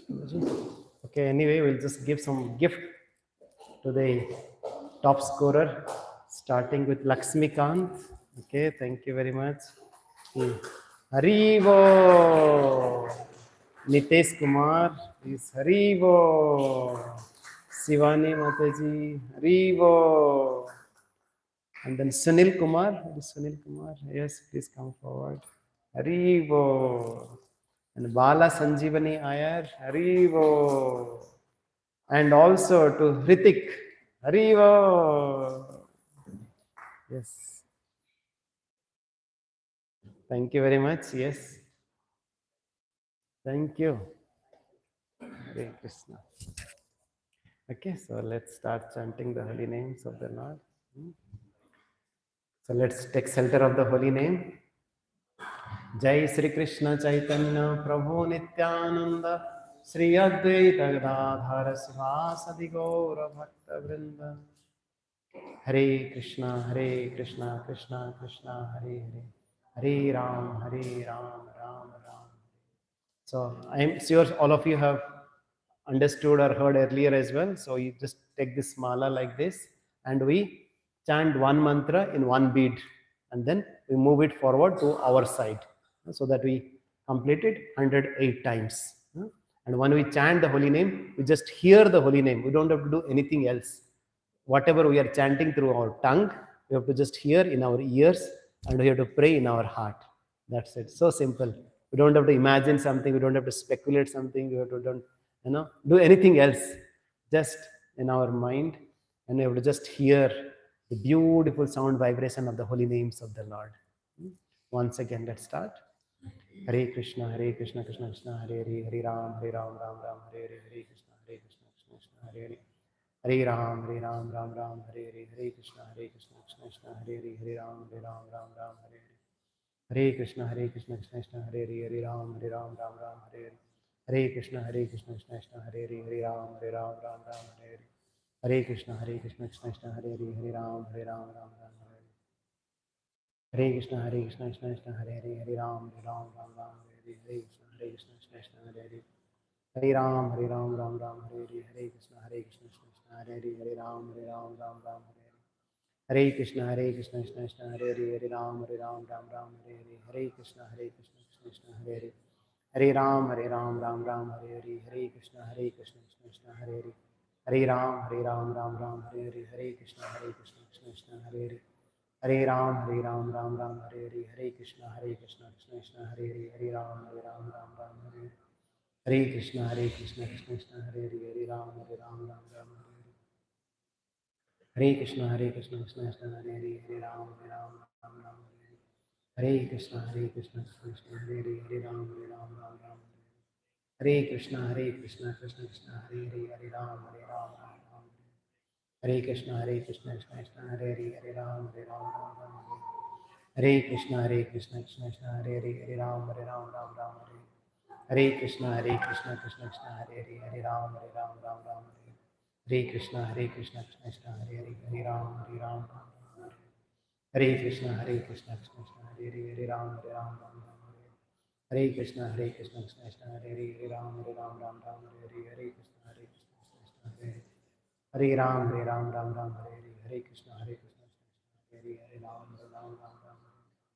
Hare Krishna, Krishna Krishna, Hare Hare. Hare Ram, Ram, Hare Krishna, Krishna Krishna, Hare Hare. Hare Ram, Ram, Hare Krishna, Krishna Krishna, Hare Hare. Hare Ram, Ram, Hare Krishna, Krishna Krishna, Hare Hare. Hare Ram, Ram, Hare Krishna, Krishna Krishna, Hare Hare. Hare Ram, Ram, Hare Krishna, Krishna Krishna, Hare Hare. Hare Ram, Ram, Hare Krishna, Krishna Krishna, Hare Hare.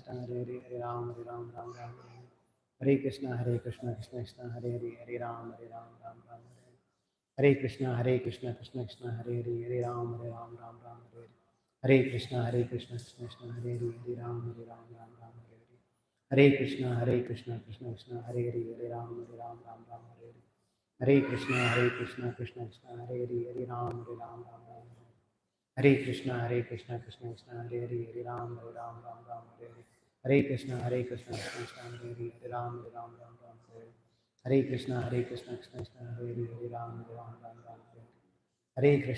Krishna, Krishna Krishna, Hare Hare. Hare Ram,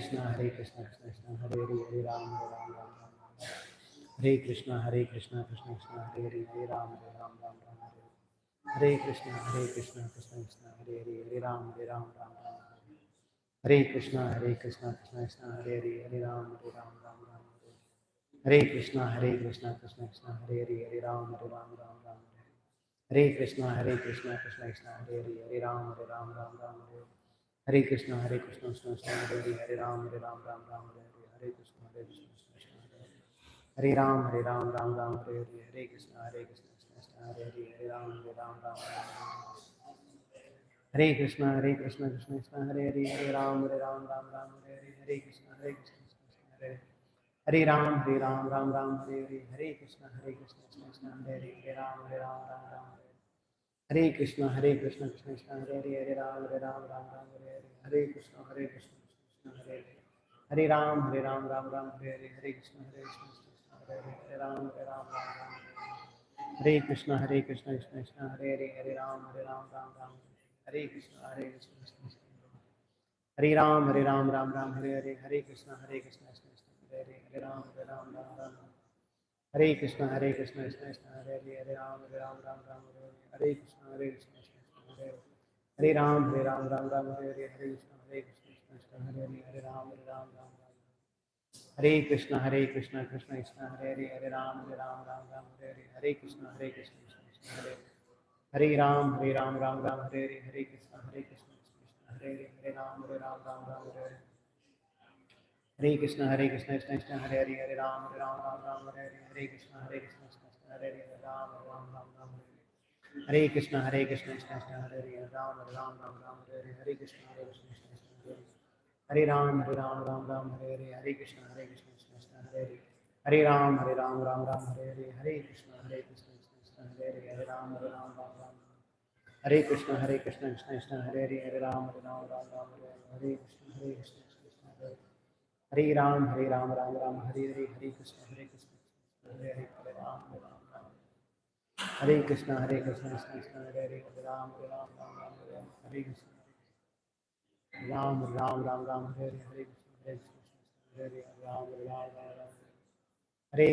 Krishna Krishna Krishna Hare Hare Ram Hare Hare Krishna Krishna Krishna Hare Hare Hare Ram Hare Hare Krishna Krishna Hare Hare Ram Hare Hare Hare Krishna Hare Hare Ram Hare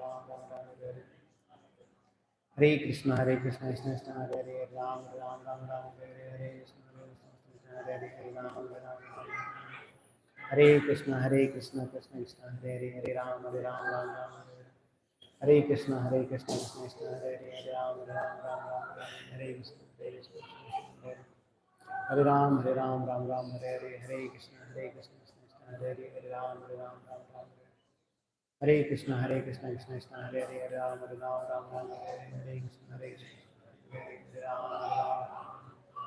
Hare Krishna Hare Krishna Krishna Hare Hare Ram Hare Krishna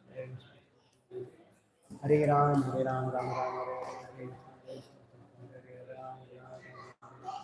Hare Hare Krishna Krishna Krishna Hare Hare Ram Hare Hare Ram Hare Hare Krishna Hare Ram Hare Krishna Krishna Krishna Hare Hare Ram Hare Krishna Krishna Krishna Hare Hare Ram Hare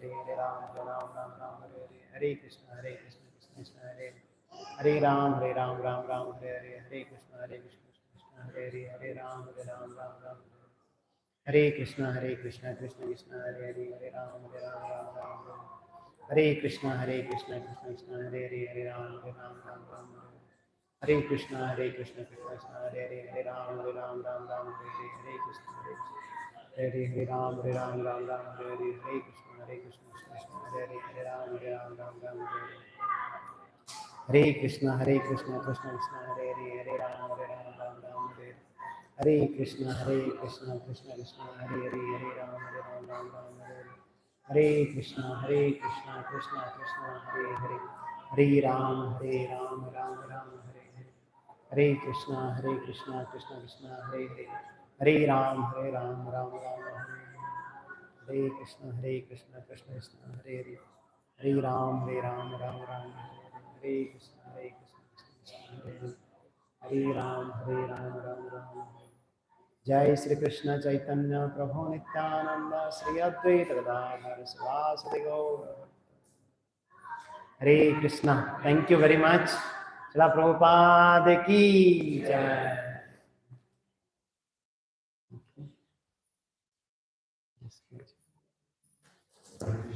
Thank you all for joining today. Today's Prasad was sponsored by Varshney Prabhu's family. So we chant one time Hare Krishna Maha. Hare Krishna, Hare Krishna, Krishna Krishna, Hare Ram, Hare Ram.